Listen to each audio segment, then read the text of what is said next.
Buongiorno, siamo qua per la conferenza stampa del nostro film fuori concorso Broken English e prima di cominciare presento gli interpreti a partire dalla destra in fondo. L'interprete Sofia Di Martino, il regista Ian Forsyth, la regista Jane Pollard, l'interprete Calvin Dimba e la produttrice del film Beth Earl. Segnalo anche che il film uscirà in Italia via distribuzione ai Wonder. Non c'è ancora una data, ma lo potrete vedere anche sui grandi schermi italiani. I would like to start. I think I'm going to start with a question to Ian and Jane. Your documentaries are never been conventional documentaries.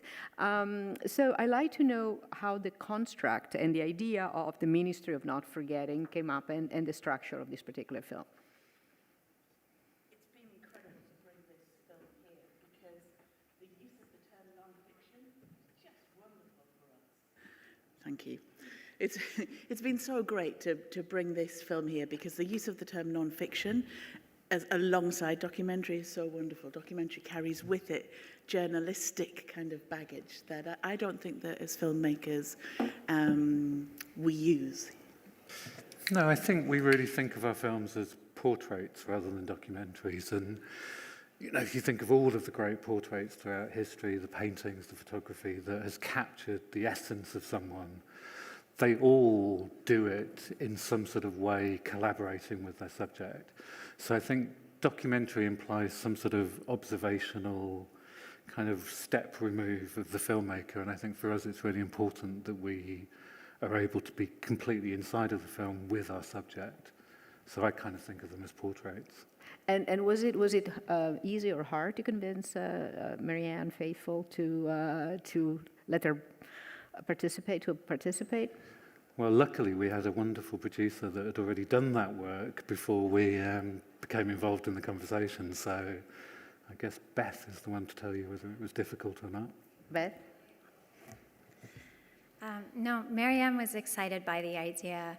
I think, you know, even in her 70s where she was really excited to be creating new work and having been inspired by Ian and Jane's previous films. She was very excited by the idea of the Ministry of Not Forgetting and was really brave and bold in going there. The film is raise your hand if you have questions. The film is you know, there's an undercurrent that she wasn't given the right, you know, appreciation and thing for her art, where, you know, her private life took always priority in the media, eyes of the media. Is this something that came out as the film was processing, or is something that she also felt from the very beginning? I'll start and you can. You know, I think Marianne was always very careful about never wanting to be labeled as a victim, and she always wanted to. She always wanted to be known for her artistic choices and her body of work. And I think even when we presented certain things to her as this was unfortunate that this was framed in this light, she never really went there. She always wanted to kind of overcome that and look forward. And yeah, she was rightfully wary of the Ministry of Not Forgetting, a fictional institution created around her, really, inspired by her. But I think she could recognize very quickly in the days that we were filming with her how it allowed a freedom to be able to open up and explore, to look back and reconsider. And for us, it's born out of a need that we can see for urgent recalibration of some brilliant artists' legacies that are just simply going to be forgotten or misrepresented. I think there's a question right there. From Catalonia Radio. Good morning. I would like you to explain why did you choose an activist like Tilda Swinton for directing this ministry. I think it's quite obvious, but I would like you to explain. And then why didn't she interact with Marianne? She's always directing in behind, in the shadows. Why there is not, maybe it could be an interesting meeting between them both. Thank you. I mean, I'll start with why did we choose Tilda? And it was a very simple thing, really. We imagined, were the ministry to be a real institution, if you were headhunting for a director, who would you want? And we had a very, very short list of names, and Tilda was right at the top of it. I think Tilda, as an advocate for legacy and memory and how artists are remembered, you know, the work that she's done for many artists, but not least Derek Jarman. You know, she has been such a vocal advocate for his legacy being remembered in the right way, and that I think she was the perfect embodiment of what we felt the ministry should represent. All of our actors were chosen to bring something of their personal selves to the role, and all of the roles were written for each of the actors. There was no shortlists. Everybody was picked very particularly because of their personal traits. Yeah, it's sad that Tilda and Marianne weren't on screen together. It had actually never been the plan. We'd always known that we would film Tilda right at the end because as a sort of semi-quasi narrator, we wanted to be able to script her later. And as events turned, we were fortunate to be able to engage Tilda in helping the film to navigate Marianne's death, yeah. For Sophia and for Calvin, how your own personal profile mirrors or is integral to the parts, to the two roles that you interpreted in the film?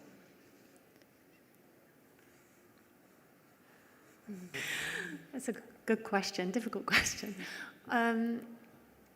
It was interesting as an actor to sort of play someone who's researching another performer and artist. I learnt a lot about Marianne Faithfull and her work and her life through this process. To be honest, I didn't know very much before starting this project, so for me, it was just a great opportunity to learn more about her, and I just found her fascinating immediately, like a lot of people do. And yeah, I'm now a big Marianne Faithfull fan, I would say. Yeah, just to second that, I wasn't too privy to Marianne's biography or even her work, but through, I suppose, the character in the process of filming, I was able to learn a lot more about Marianne, and I was even privileged enough to see her perform, and that was it just was so emotional for me because I did a little bit of watching videos of her performing when she was younger, and then to even see her perform the song As Tears Go By, and she just had so much, I suppose, with age, maturity, and the song sort of took on a new meaning for me at least, and yeah, it was pretty much, I was similar to my character in the respect that I didn't really know much about her, but I learned through like my character did. One of the very moving things in the film is seeing her interact with the archival footage, and it's a three-way interview process because it's the interviewer and then it's the screen and can you describe those sessions and how long they were and how did you set it up with her and because it's really the heart of the film. Yeah, of course. So Marianne's health was not in great shape, obviously, when we started filming. So the set was kind of set up in a way that enabled her to do what she was capable of. And what that turned out to be was we spent 3 days together and she did 3 sessions a day. So George and Marianne spent 9 individual sessions together. And each one we gave a very loose kind of thematic sort of thread to, and then sort of left it fairly free for it to go wherever Marianne took it. So George did an unbelievable job of absorbing this huge amount of information because he needed to be able to react to wherever, it's like having one actor scripted and one completely unscripted. Yeah. It's a huge challenge, and thankfully George is such a incredibly competent actor and a great talent that he was able to navigate that. But yeah, Marianne was probably on set for about, what would you say, 4 or 5 hours total. And Beth, the archival footage, I'm sure you went through. Can you discuss a little bit the process of finding that? And was Marianne involved in pointing out some of the interviews that she remembered being good, or you guys just did like a flat out major, immersion into finding these images and these interviews? Sorry, a little bit of both. So Anne and Jane's process, they like to see all of the archive first. So we had 3 wonderful archive producers, Kate Griffiths, Mike Griffiths, and Tess McNally-Watson, working on the film. They brought all of the archive in. Anne and Jane watched everything, hours, hundreds of hours. And then they scripted, they sort of outlined very important chapters of Marianne's life that really were themes of her life. And during the period they interviewed her, they would talk about each chapter and theme to see what resonated, what stuck, what she wanted to talk about, and what she didn't, and that really formed the spine of the film. And did she have any say in the artists and the intellectuals that you involved in the various conversations? I mean, some of them were her friends, but I'll let you answer that. They were all chosen for such different reasons. And came to the project at different moments over the course of its life. But no, we chose them. I mean, Marianne is a natural-born collaborator. She's inspiring to be around, much like her friends Nick Cave and Warren Ellis. There's a real alchemy that happens in the meeting of these great musicians. And for us, so Beth Orton is our first performance, and Calvin is amazing in that scene. That was an improvised scene, so Beth could be completely kind of free in that. But Beth Orton, the British folk singer, taught herself to sing by listening over and over again to a test pressing of As Tears Go By. And she talks about wanting to meet Marianne's voice in that song. And when we heard this, we know Beth, and we heard that story and thought, oh, who better? That'd be perfect. Particularly as we're reframing the origin story of Marianne away from the kind of pop world and closer to the Dylan folk explosion and the beats, Beth, documentary is having a bigger role in cinema right now, but it's a challenge to put it up, to find a way to get it to the big screen. Mm-hmm. How hard is it to finance a film like this? Because it's hard to describe. Mm-hmm. And yes, you have a major beloved star at its heart, but it's still conceptually not the easiest thing. Very hard, almost impossible. It's very difficult. I think especially in the last few years, it's gotten harder and harder. But we didn't lose faith, and we sacrificed a lot, and here we are. And we had some amazing executive producers and co-executive producers who really believed in the project and came on so that we could be in Venice. But it's definitely been a real labor of love getting here. And for Jan and Jane, the design of the department is where was your inspiration? Because it's a set, or was it a place that you saw and you liked and you just dressed it or you built it? I mean, a lot of the inspiration for the ministry, including the sort of visual aesthetic of it, came from the Samuel Beckett play Krapp's Last Tape, which has just obsessed us for many, many years now. And I think that idea of someone in the sort of twilight of their life, not just looking back on their life, but meeting their younger selves, having that opportunity to, as in the play Krapp, as an old man sits and listens to a recording he made in his 30s and tries to reconcile who that person is and whether he even recognizes them. And that was a huge part of the inspiration for the ministry. So a lot of the kind of aesthetics spilt out from there, and this archive that Krapp maintains in the play of all of the recordings he makes every year on his birthday, has this beautiful kind of almost 1950s, quite austere, British kind of ministry aesthetic that we just loved. We also wanted to, with the aesthetic and the approach to the kind of graphics of the ministry, we wanted to reclaim some of the Masonic, the very male Masonic imagery that's steeped in kind of European culture. And we took our ideas to an incredible design studio, Barnbrook. Barnbrook worked with David Bowie, most famously on Black Star. I mean, they are incredible designers. And they initially designed the emblem for the ministry and all of its graphic needs, and then went on to do the wonderful title design for Broken English. She seemed... Question? She seemed... I'll keep going then. She seems very beloved in the musical, among musicians. Is that true? Is that what's, I mean, it's reflected in your film, but in the wider community? Yeah, she's what you would call an artist's artist. She's a musician's musician. Our circle of friends is mostly made up of musicians, and they all rate her so highly. Nick Cave and Warren Ellis both independently have said to us, Marianne, she's the real deal. And I think that's how she's seen by artists, as a real deal. And it's interesting that in Sophia's and Calvin's generation, there is not a lot of awareness of her. So hopefully, the film should recalibrate that. I don't know if I'm reflective of my whole generation. No. I hope not anyway.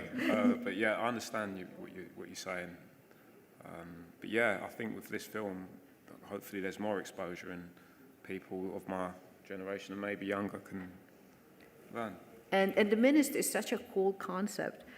Do you think you might do more films within this frame? I mean, the construct was created entirely around Marianne and around this film, so that was not really something that was in our mind until very recently. And, inevitably, certain people who've seen the film have said, this is something that you could do again with someone else. So, yeah, the thought's there. I don't know yet. As a filmmaker, I think you always are keen to do something new rather than revisit something that you've already done. But I think maybe the ministry does have more to say, maybe, yeah. If there are no questions, I think we're going to thank our guest. And thank you for the film and for being here. Thank you.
atmosfera rilassante, in modo che la gente ci appassiona.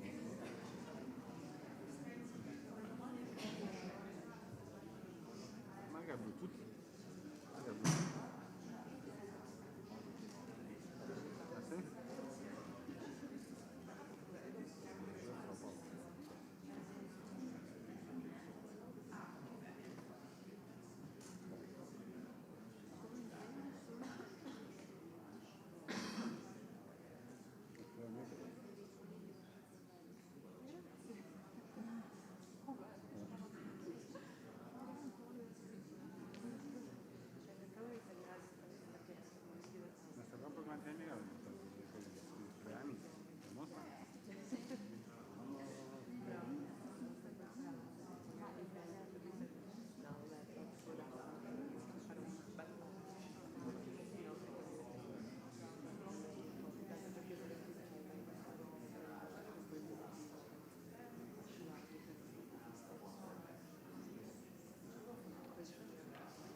Buongiorno e benvenuti alla conferenza stampa di The Last Viking. Vi presento subito con grande piacere gli ospiti al tavolo.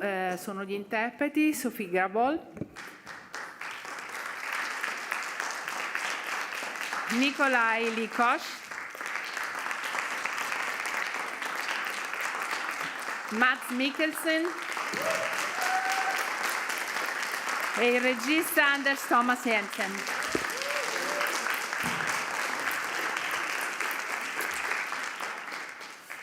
Allora, comincio con una domanda io, poi attendo le vostre, alzate bene la mano e vorrei iniziare in realtà con una domanda per Anders e Mads e Nikolai. Vorrei che ci dicessero qualcosa su questa straordinaria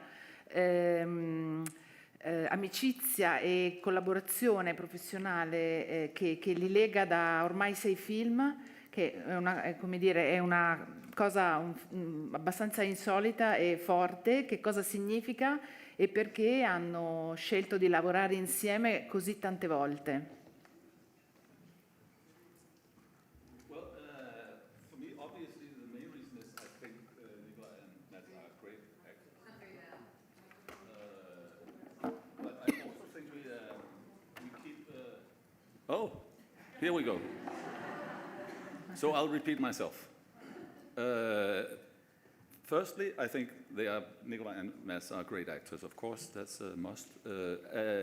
But I think we keep building on the prior work we've done, and for me, it's I dare to go places I perhaps wouldn't dare without them, and that's completely honest. With some of the characters, we do tend to make some characters that are quite extreme sometimes, and it's a great advantage to know each other and to know what they are capable of when you write them and when you set out to do it. So that's my main reason. Also, they are also nice guys, but yeah. Yes, yeah, they're nice guys, for sure. Anders Thomas is making films that nobody does in Denmark. I will claim that nobody makes films like him. For me, they're very poetic, beautiful films wrapped in complete insanity. It's a combination you don't see anywhere, and I think it's brilliant, and I'm just super, super proud to be part of his team for that reason. I didn't hear the question. No, I saw you didn't hear it. Yeah. The question is, you worked with them for 6 movies now. Right. Tell something about this cooperation between you and maybe friendship and the reason why you keep working together. Right.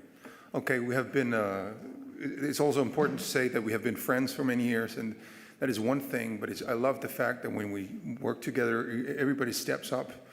It's very professional, and the way we approach it is that we have to up our game completely. So there's no like comforter in doing films with people you know that well. You have to step up, and you have to do it as great as possible. And I love working with these guys. It makes it very easy to work with people that you know well, and you don't have to go through that whole courtesy thing. You can just say your opinion and take it from there. I love that, and I'm very, as Mads just said, I'm very proud of working and doing stories. Even in Denmark, actors are very, they call me constantly when I'm starting to doing a film with Thomas, because they want to be a part of it. Because it's a realm, it's almost like a world that you never get to portray and do these extreme characters. So I love that. I'm proud of that. Ci sono delle domande, intanto una domanda lì e poi qui. Thank you. Hello, Lazar Chrisimo from Biennale Radio, Bulgaria. I have a question for Mr. Mikkelsen. I really liked the movie. It was really funny, but also tragic at times. And my question is not only about your preparation, but the balance between comedy and tragedy. Because, of course, your role in Casino Royale is very famous, very popular, but here I think you balance really well between comedic timing and dramatic timing. And what do you think about that? Is there like timing? Is there like a formula of doing that, switching from laughing to crying? What is your opinion on this? Thank you very much. Yeah, it's a question that's, I think, been around forever when people do comedy. I think we all belong to a group of people who agrees that you have to take comedy very serious. In the sense that you cannot hold it on an arm's length. You have to be really sad when you're sad, or really angry when you're angry. Something happening here? I'm still on. Is bleeping out? No. Okay, I can hear. So yeah, it's the core of the story is two brothers. One of them wants to get out of the family, and one wants to cling on to the family, and that is the core of the story. The insanity around us is something that he wrote, but we have to take it extremely serious. And with any luck, we will end up having some very funny moments when you take it that serious, but you absolutely believe you're right in every situation. So I think that is our approach to the humor side. I'm not sure. Did I answer your question?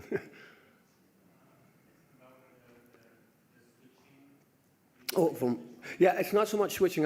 We try to stay in character, and then the world he created will take care of the rest. We stay in character whether it becomes funny or sad. We just try to stay in there. But I can add something to it. On all the films we've done, we have this rule that if a laugh works well, it works also into the emotions of the characters. But sometimes a laugh is gonna kill an emotion. And we always, many times I will edit out some of the most fun lines, or we will lose them while shooting, because we have an agreement that if we have to choose between a laugh and an emotion, we always choose the emotion. But it is always a balance to make it work as good as you can.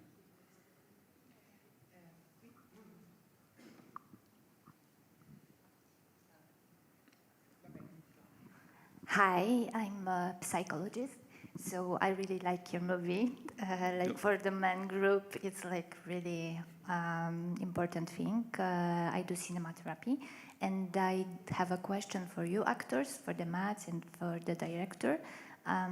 What's yours in this story, and what did you learn about yourself during this trip, this movie? You know, about this man support, man vulnerability. It's hard word, so just tell me, how do you feel? It's always difficult to. I don't know if you learn something about. You become better at doing films. I think every time you do a film, but I don't know if you somehow when you do this you have to be on top of it. So I'm not sure any of us learned. You might chip in if you something about male companionship, but I do like the idea of, because these guys are really macho, and I do like to make a band of men that are seemingly macho, but then give them all sorts of flaws and not very macho approaches to things. So yeah. I'm just curious, you think Manfred is macho? Manfred perhaps is, no. There's a little macho in him. I didn't get the memo in that case. No. He's very much in touch with other sides, yes. But it's also always dramatic to see people that are fighting emotions. And especially some guys have a tendency of like keeping everything inside, and they want to be proud about being in prison and not showing any emotions. And at the end of the day, they can't hold it in, and you can see these guys. They have to react to what they're feeling, and that's always lovely to watch, male or female, people that are struggling with showing their emotions. Also for you, about male vulnerability. I would love that. Now, if you learn something, like she was asking from your character, and how was to get in the Anders word, this word of madness in a way. This word of madness in a way. Yes. Well, I have worked with Anders Thomas 25 years ago. Oh. And not since. Thought you were angry with me. No. But no, and yes, I agree with Mads and everything you said about how amazing a filmmaker Anders Thomas is, and one of the reasons, apart from him creating his, I mean, I couldn't even put your films in a genre. But that also goes, I think, with all the characters. And what is so wonderful and luxurious, and the reason why every actor in Denmark really wants to work with Anders Thomas is, I think, that no matter how small a character, everyone is someone. Everyone has their own unique world and perception and ridiculous sides, and and that also goes for the women. Obviously, it's like you have a very he has a very intelligent, sharp and provocative way, I think, of turning both men and women inside out, so we can laugh at ourselves and see ourselves. So that goes for me personally and my character as well. Una domanda qui. Hi, Nikolai and Mads and Anders. You and Sophie. Sorry, but I just want to address the three, all of you actually. I think you all live in Denmark still, don't you? It's just interesting, certainly Mads and Nikolai do, I think. It's something that you just really feel Danish at heart, and this is really like doing something for the country in a way, would you say? And is there anywhere you wouldn't go together as a filmmaking group? I mean, it just seems like this was really out there, and it had the best response at any press screening so far, so congratulations. And every time Mads jumped out of the window, everyone laughed. Did you do that for real, or was there a stunt person? He did it. It was him. No, he did it.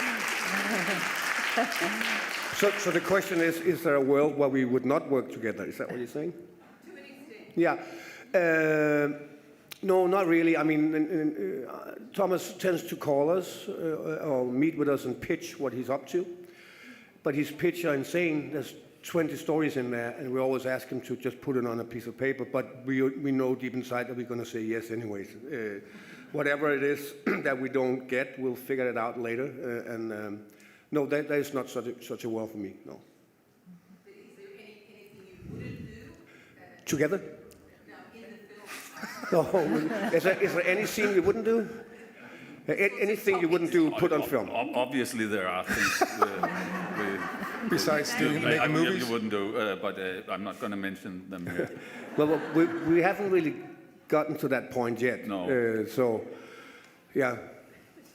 But it has to. I mean, it has to be a great story. I mean, I don't think anyone would say except less. So and I think everybody's stepping up. I think you're saving your best scripts and stories for yourself.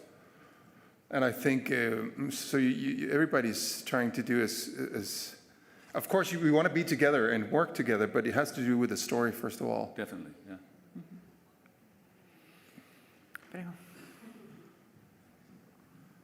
Hi, hello, Mazzetto Messo, Notturno Cinema. My question is for the director. At the beginning and the end, we have this beautiful children's story that we discover it isn't a children's story at all. I want that you talk more about the animation and the process. And for all of you, do you prefer ABBA or Beatles?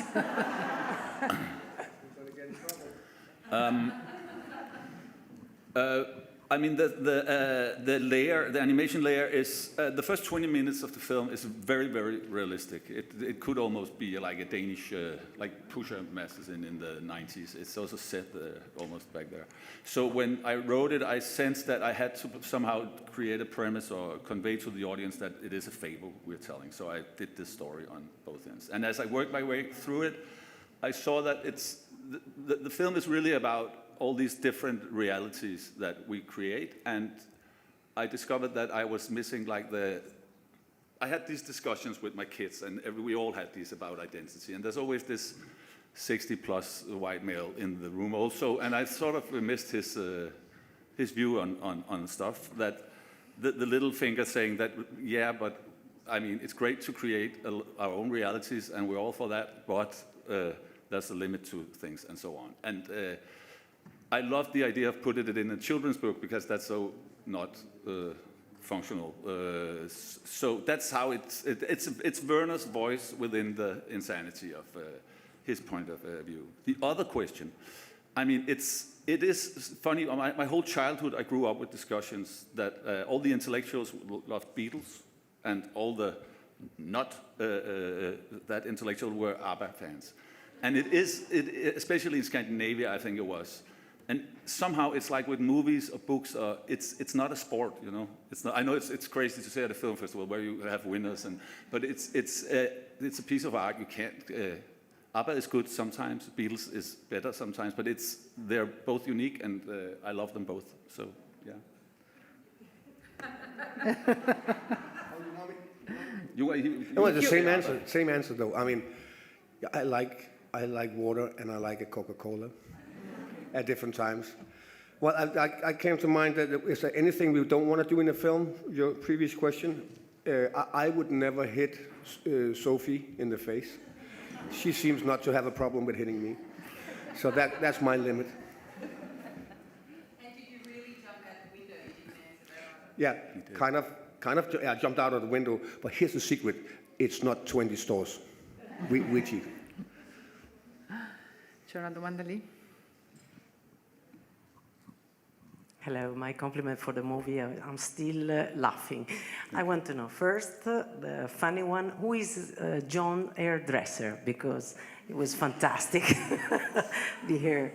Talking seriously, I see that you deal with many deep things like child traumas and identity. And I was curious to know if you worked and were supported or coached by a psychiatrist, or the real coach was the one that was not the actor that changes his mind. And then the identity stuff is really interesting. So can you comment on that a little bit more? Yes, I've researched these issues all my life, as all humans have, I think. Of course, you elevate them.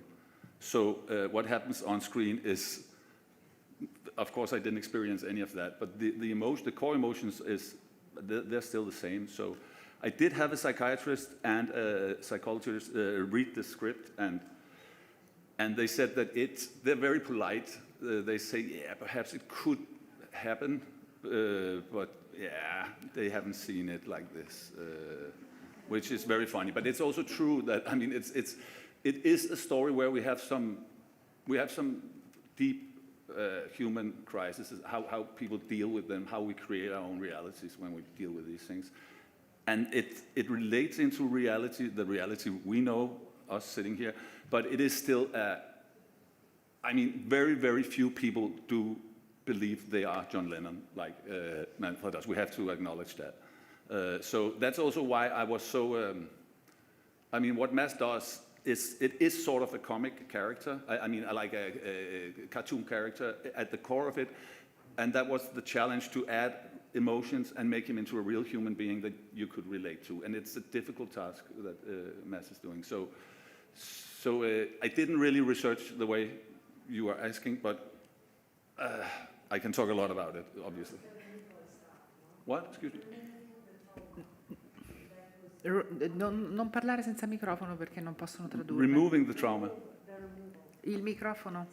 The removal, I was interested in the child removal traumas, no? Cioè, there is a switch in the brain. Yeah, but that was real or not? I was curious of that. Thank you. I'm not sure I understand the question, but it's always, I mean, it's a returning problem when you do, I mean, drama, is that you have all this catharsis and all this stuff happening, so the character develops, and in real life, it wouldn't solve it all like it does on film, right? Perhaps 15 years later, but it would be a bummer to cut to 15 years later, seeing they are 5% better. So I don't believe in, I think you can do life a little better by living through all these things and surrounding yourself with people that love you and finding yourself. But some things, I don't think, when this movie is over, I don't think Manfred is completely sane and whole as a human being. I think it's important. I mean, we're in 2025. There's been quite a few years where this has been a topic, identity. For our characters, it's not. I mean, there might be a film that's wearing a hat, like a framework, but for the characters, not. So my character, for instance, he's a kid who didn't belong in the world. His father agreed with that. Nobody backed him up except one, and that was his younger brother. But he's lost him now, and so he will, any means necessary, get him back. And if that takes to be that guy everybody loves, they call him John, he will be John. So it's not the same discussion for the characters as it is for society. So we tend to go in and defend the characters, and you guys interpret as you want. Prego. Thank you. Okay. So congratulations for the movie, first of all, because, I mean, it's been amazing. I have a question about, like, we see the background story of the two main characters, the two brothers, and like there is this story about being Viking, that like the kids, they got bullied. I would like to know a little bit more about, like, is this a real thing also, like, in Denmark? Because it felt, I don't know, it kind of got me. I was like, it was weird to see a movie where, you know, a Denmark movie, and it starts like this is very kind of hate, like it was just, is this something real? I don't know, thank you. Yes, it's huge. No, I think I look upon it as Viking equals being different, right? So he could have been whatever. There's just something with the Viking, the mythology, when you speak of identity and the whole realities, that is very, obviously Vikings are mostly known for bad things now, but there are some core values in the Viking mentality. For instance, truth, speaking the truth, always being truthful. Because I guess it's because they lived in very small societies where your word was you were only your word. If a man or woman didn't keep her word or his, I mean, today you can lie and just move on to a new city. They were stuck with each other, so you had to be truthful. That was one thing that is, when you look at, fake lie, fake, all this that's going on, where truth, something is become this fluent thing, what's true and what's not.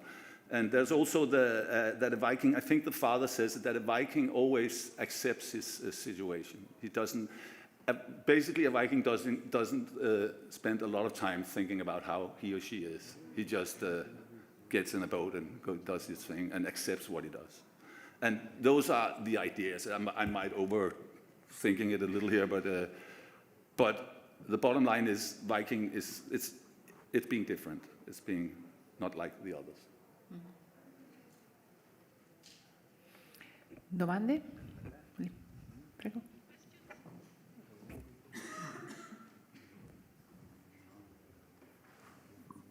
Hi, this question is for Mads and Nikolai. I was wondering, since you play brothers to each other, how did you prepare for the role in that sense? And also, both of your characters are really complex in regards to emotion. With Nikolai, your character gets really angry really fast. And also Mads, yours as well, in some certain areas, and also tough to show emotion. So that was my question. Thank you.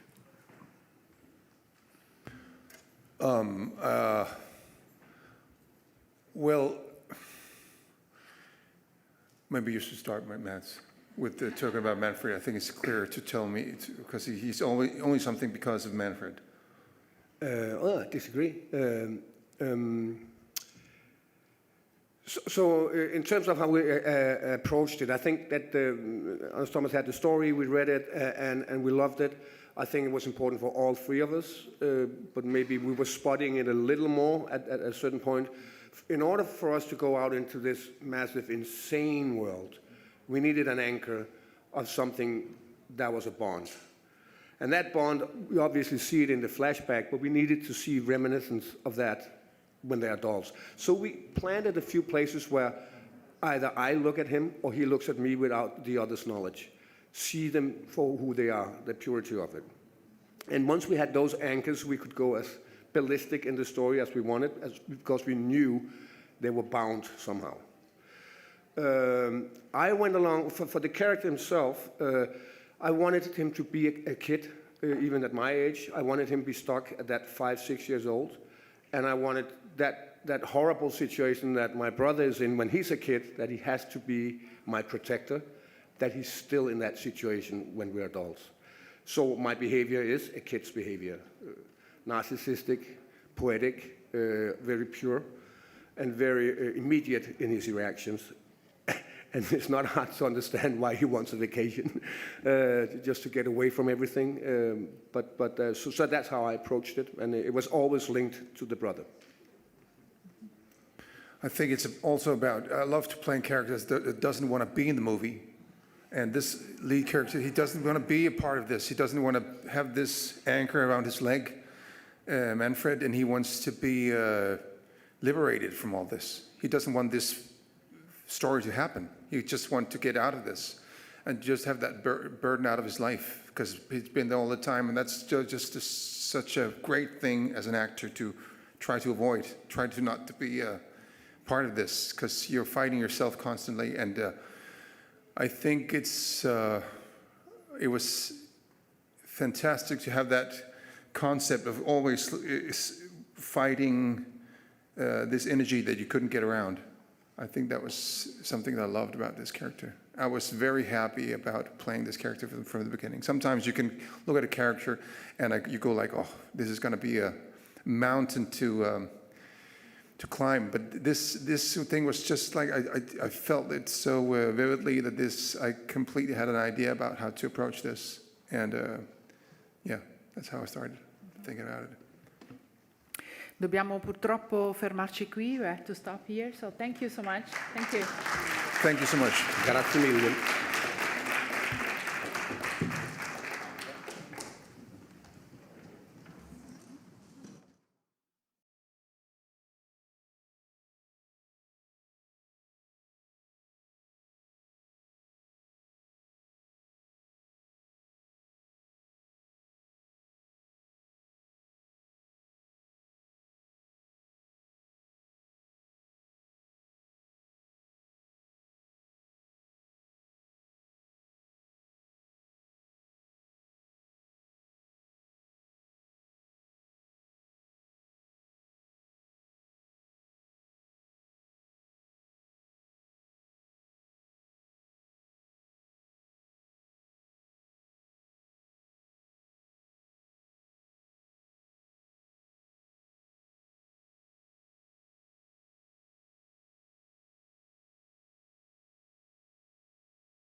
Buongiorno. Grazie di essere venuti alla conferenza stampa del nostro film in concorso Sotto le nuvole, e prima di cominciare vi presento gli ospiti al tavolo a partire dalla mia destra, il produttore Paolo Del Brocco,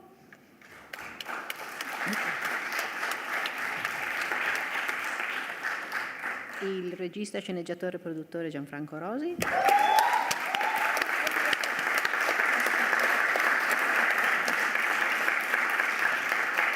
e la produttrice Antonella Palermo.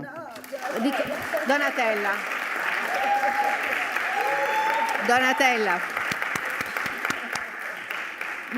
Mi scuso molto. Comincio io, poi alzate la mano e vi passo la parola. Gianfranco, fin da quando hai cominciato a parlare di questo film, hai parlato di elementi, hai parlato del cielo, hai parlato delle nuvole. Perché gli elementi e la natura hanno una parte così importante? Ci siamo? Ecco. Sì. Beh, sono sempre un po' un punto di partenza per me in questo caso. Le nuvole, il Vesuvio, i Campi Flegrei, sono tutti elementi della natura che fanno parte poi della narrazione del film. Sotto le nuvole all'inizio era un po' una protezione, è stato il titolo iniziale del film, working title, e poi dopo ho scoperto questa frase di Cocteau che diceva che il Vesuvio produce tutte le nuvole del mondo, e da lì questa immagine meravigliosa di questo vulcano silente ma attivo che così si fa complice dei cieli del mondo, no? Ho trovato un'immagine universale e in fondo era come raccontare Napoli come veramente al centro del mondo.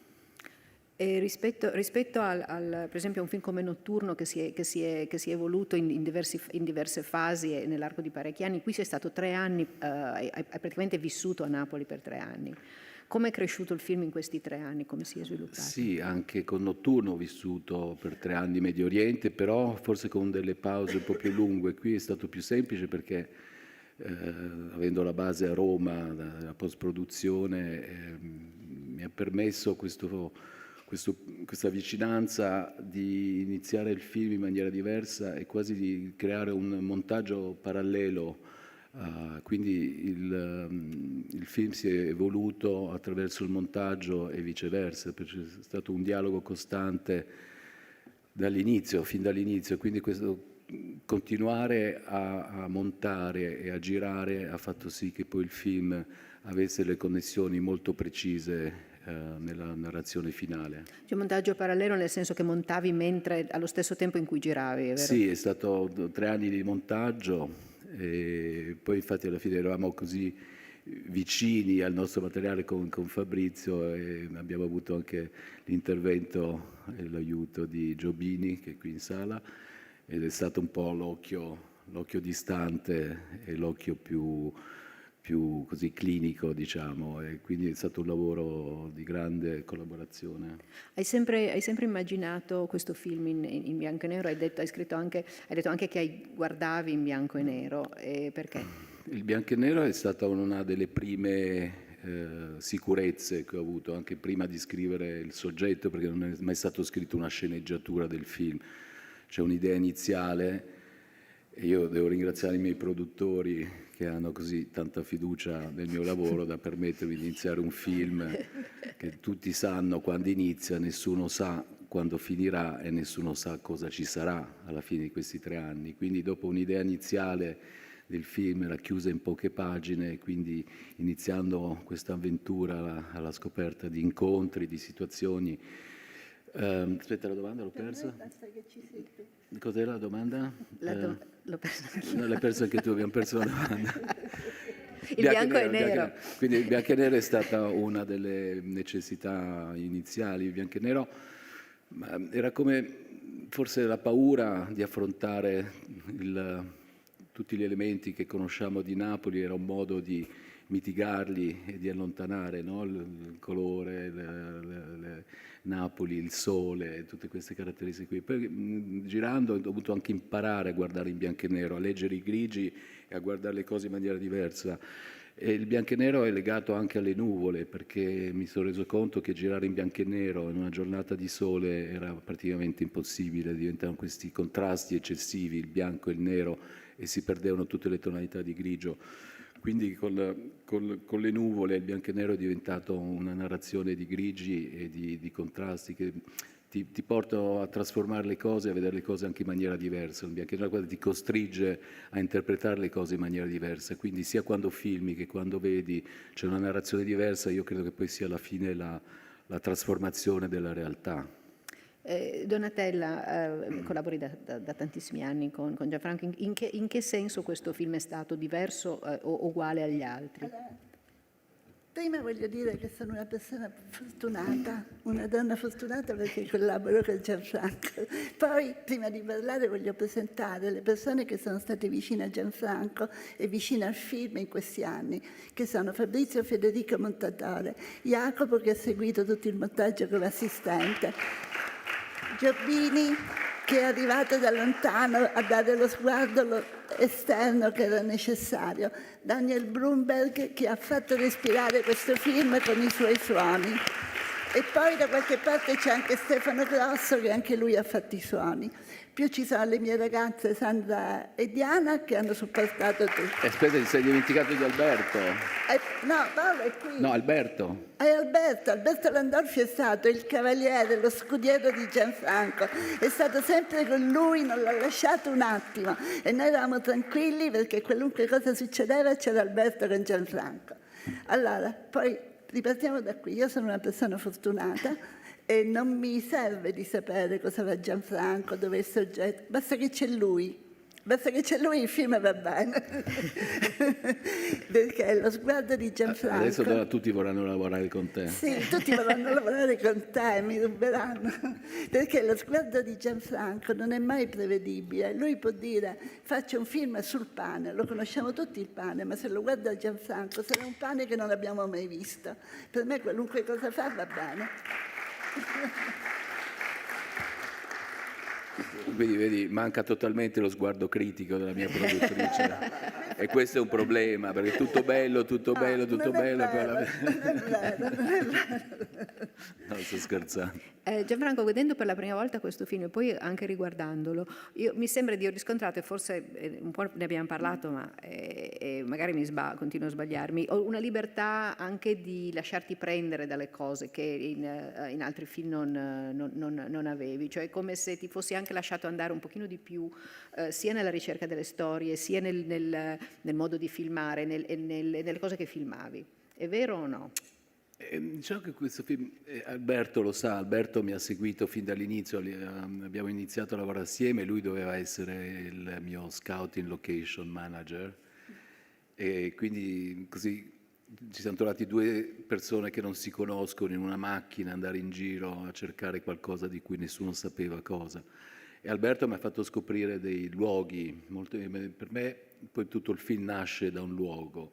E quando abbiamo deciso con Alberto che il luogo era oltre il vulcano, quindi oltre a Napoli che conosciamo, infatti tutti mi dicono ma questo non è il vulcano perché è speculare, perché dall'altra parte il vulcano lo vedi da parte lunga, quindi quando abbiamo deciso quel territorio lì sono iniziati poi gli incontri. E devo dire che questi incontri sono sempre stati imprevedibili e arrivavano da soli, così c'erano situazioni che incontravamo e piano piano sono diventate parte del tessuto e del racconto del film. 3 anni di lavoro hanno permesso di creare la fiducia, di far sì di avere con ognuno di loro un rapporto di fiducia e di allungare proprio nei tempi questi rapporti qui, perché non ho mai consumato una storia nel breve tempo. Tutte le storie si sono così dilatate e allungate nel tempo, quindi con cambiamenti, con mutazioni, con interazioni, con un'amicizia che nasceva, con la fiducia che si rafforzava. E tutto questo ha fatto sì che poi diventasse in maniera quasi ineludibile, quasi inaspettata, parte fondamentale della narrazione. Ma la cosa più incredibile secondo me è stata il fatto che poi tutte queste storie combaciano e appartengono l'una all'altra, pur non avendo nessuna provenienza, nessun legame una con l'altra. Alla fine, nel montaggio del film, queste storie diventano una parte fondamentale e necessaria del racconto, e mi sono sempre chiesto ma cos'è che lega poi tutte queste storie una all'altra, perché si può passare da Titti al procuratore, ai vigili del fuoco, a Maria, e forse la risposta è nel senso di devozione che c'è in tutti i personaggi. La devozione fa parte un po' del film, la devozione laica e anche una devozione pagana nella Chiesa, come abbiamo visto, però gli elementi che accomunano questi personaggi è appunto l'elemento di devozione, di darsi agli altri. E lì parlavamo prima con Alberto, è un elemento fondamentale di Napoli, dove qualcuno dice che la civiltà inizia nel momento in cui ognuno di noi dà qualcosa all'altro. Io questo a Napoli lo vedevo tutti i giorni, in ogni incontro, in ogni situazione, soprattutto con le persone, i personaggi, poi sono diventati personaggi, hanno fatto parte del tessuto narrativo del film. Quindi forse questa è la cosa che poi lega tutte queste storie così disparate, così lontane apparentemente una dall'altra, ad avere nel film una sequenzialità, una conseguenza che senza creare nessuna iperbole, è come se fosse alla fine una composizione di note dove ogni nota appartiene alla nota successiva, dove c'è questo spazio tra una nota e l'altra che è lo spazio della natura, del silenzio, del tempo, e però poi queste note dialogano tra di loro e creano un tessuto narrativo come se fosse stato scritto tutto questo. Invece è tutta un'improvvisazione, e io dico sempre che c'è un po' le deità dei documentaristi che ci proteggono, e basta avere un attimino di fiducia verso questa deità nascosta, che poi le cose accadono e hanno la loro profondità e la loro appartenenza. C'è anche poi vengo da te, c'è anche questo senso che accomuna, questo senso, il senso di essere sull'orlo della catastrofe, c'è questa cosa della terra che trema, che continuamente minaccia di distruggere tutto. Sì, questa è legata al Vesuvio, e il Vesuvio è un riferimento al passato, e purtroppo oggi l'altro vulcano attivo è quello che preoccupa di più, è quello dei Campi Flegrei. Il film si svolge tra i Campi Flegrei e il Vesuvio, e le scosse di terremoto ormai quasi quotidiane sono un elemento di destabilizzazione, di paura e di un senso di precarietà. Ed è incredibile che poi tutto questo converga nella sala dei vigili del fuoco attraverso queste telefonate, e lì è stato un altro incontro, incontrare le voci delle persone senza vederle, però potersi immaginare i luoghi e le situazioni semplicemente attraverso la voce, che poi la voce è la verità di ognuno di noi, quindi creare una narrazione semplicemente basandosi su un sonoro e non più su un incontro fisico e reale. E questa è stata un'altra forma che ha aiutato il film, secondo me, a dare uno spazio immaginario ulteriore. Ecco. Immaginarti questi luoghi, queste persone, l'appartenenza, il dramma a volte, la comicità a volte, ed era come una commedia umana, no? dove i vigili diventano gentili, ascoltano e si mettono totalmente a disposizione anche a volte delle paure, e a volte di momenti quasi surreali, quando c'è questa persona che chiamava tutti i giorni chiedendo l'ora, no? 2 volte al giorno, che ora è? E lì la risposta era sempre gentile, sono le 11:40, vuol dire 20 alle 11, sì, vuol dire 20 alle 11, grazie, buonasera. E queste telefonate erano una costante, no? Quindi diventava questo mondo, diventava questa commedia, questo teatro, questa commedia umana. C'era una domanda qua? Io mi riallaccio proprio a questo, ero curiosa di sapere quanta parte di costruzione c'è, perché per esempio le telefonate dei vigili del fuoco, non so se ne avete registrate giorni e giorni, ma alcune sembrano un film di Totò, sono fantastiche, e anche la parte nel tunnel Io che sono claustrofobica ho sofferto tantissimo e mi chiedevo infatti come è stata realizzata. C'era qualcuno lì senza ossigeno che aspettava, insomma, questi aspetti qui volevo sapere un po'. No. Tutte le storie sono anche i suoni registrati, non c'è nessuna intervento. Magari ci fosse perché sono a volte inutilizzabili perché la qualità era talmente pessima che poi Stefano ha dovuto fare un lavoro enorme per rendere queste voci accettabili a un sonoro finale. E quindi no, sono tutte voci assolutamente reali, anzi a un certo punto ho avuto quasi la tentazione, e non dico se l'ho fatto o meno, però ho avuto la tentazione di andare a incontrare questo signore dell'ora, perché ho detto ma chi è questo qui che chiama? Poi non vi dirò mai se l'ho fatta questa cosa, ma comunque l'unico momento in cui ho avuto veramente desiderio di incontrare questa voce, il signore dell'ora che chiamava puntualmente, cioè poi tutte le altre voci sono chiaramente vere ed è incredibile come diventi una zona di protezione, no? Questa sala dei vigili del fuoco. Le persone sanno che c'è stato un terremoto, ma hanno bisogno della conferma, ma c'è stato un terremoto? Sì, c'è stato un terremoto, ma ce ne sarà un altro? Quindi questa diventa questo, oppure chi deve chiamare la polizia chiama i vigili, la signora poverina abusata dal marito chiama i vigili, non chiama i carabinieri, poi sono i vigili a chiamare i carabinieri, anche all'inizio del film questa qui che viene minacciata dalla vicina chiama i vigili del fuoco e quindi diventano come una specie di protezione civile, no? Questa qui è anche un confessionale quasi, con queste persone che chiamano per avere un conforto. E questa sala qui è l'unico momento trasversale della città che unisce nella notte le paure, le ansie delle persone, perché è un luogo astratto che però dove però questi suoni arrivano da tutta la città ed è l'unico momento trasversale che unisce fisicamente la città. E una domanda anche a Paolo Del Brocco. Paolo, anche voi avete sostenuto Gianfranco ormai per diversi film, perché è importante per il cinema aiutare, non aiutare, ma rendere possibile un autore come Rosi? Ma perché ci piace molto, no, perché Gianfranco è forse unico al mondo, abbiamo avuto la fortuna non di scoprirlo, ma insomma di fare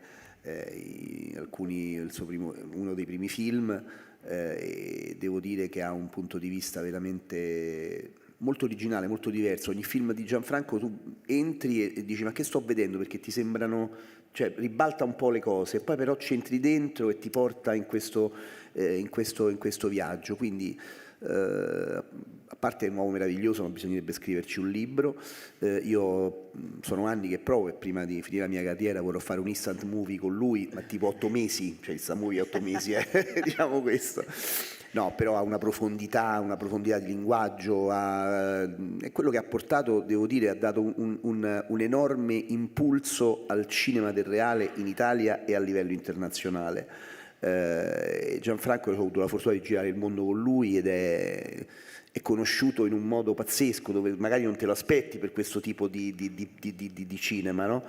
È amatissimo e anche noi lo stimiamo molto e anche noi come Donatella crediamo, a prescindere dall'a priori, no, rispetto al progetto che lui vuole fare, quindi l'abbiamo supportato, lo continuiamo a supportare, c'è anche un rapporto che va, grazie anche a Donatella, un po' più in là, non siamo semplici finanziatori, ma partecipiamo un pochino all'aspetto produttivo. E poi Gianfranco è uno di quei registi, e non sono tantissimi, devo dire, in Italia, che anche che ascoltano, cioè con cui puoi avere un confronto, perché comunque recepisce le cose che poi ci ragiona e poi decide lui, come è giusto che sia. E quindi, come dire, Rosi forever. C'era una mano qua che mi sono persa. No. Allora chiedo una cosa io ancora a Gianfranco. Gianfranco, perché hai scelto di lavorare con Daniel Bloomer, che conoscevi da tempo, e parlaci della vostra collaborazione sulla colonna sonora del film? Sì, Daniel, I'm talking about you. No, sto scherzando.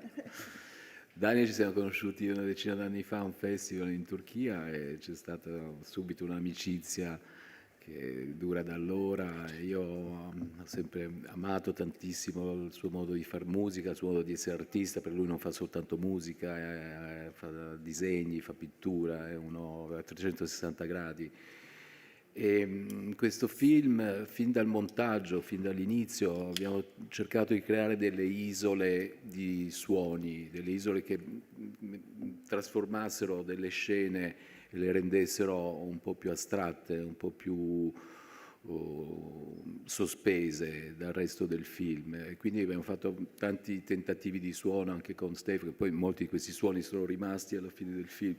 E soprattutto nel momento in cui dovevo dare un tono di musicalità alla fine del film, nelle scene sommerse sott'acqua, e lì l'idea che uno soltanto come Daniel potesse intervenire è stata probabilmente una scelta senza nessun dubbio. E ci siamo incontrati, lui aveva appena vinto l'Oscar, ho detto adesso è finita qui perché inizierà a lavorare, invece il giorno dopo è partito, è arrivato a Londra, la sera stessa è arrivato a Roma, ha visto il film, si è innamorato del film, ha deciso di lavorare. E la cosa meravigliosa però che è nata quando io sono andato a Londra con lui, abbiamo iniziato a capire quale fosse il tessuto musicale da dare al film e trovare anche dei tre note che fossero orecchiabili. Lui mi ha introdotto a questi musicisti meravigliosi di sax, e quindi tutto quel suono e tutto quell'intervento musicale diventa quasi un soundscape. Come si dice soundscape? È un paesaggio sonoro. Un paesaggio sonoro, ecco, un paesaggio sonoro che non ha più degli elementi di uno score, di una colonna sonora, ma che diventassero appunto dei suoni, no? Dei suoni evocativi. E la cosa incredibile, facendo delle prove nel bagno di Daniel con dei microfoni subacquei, questi suoni di sax si trasformavano in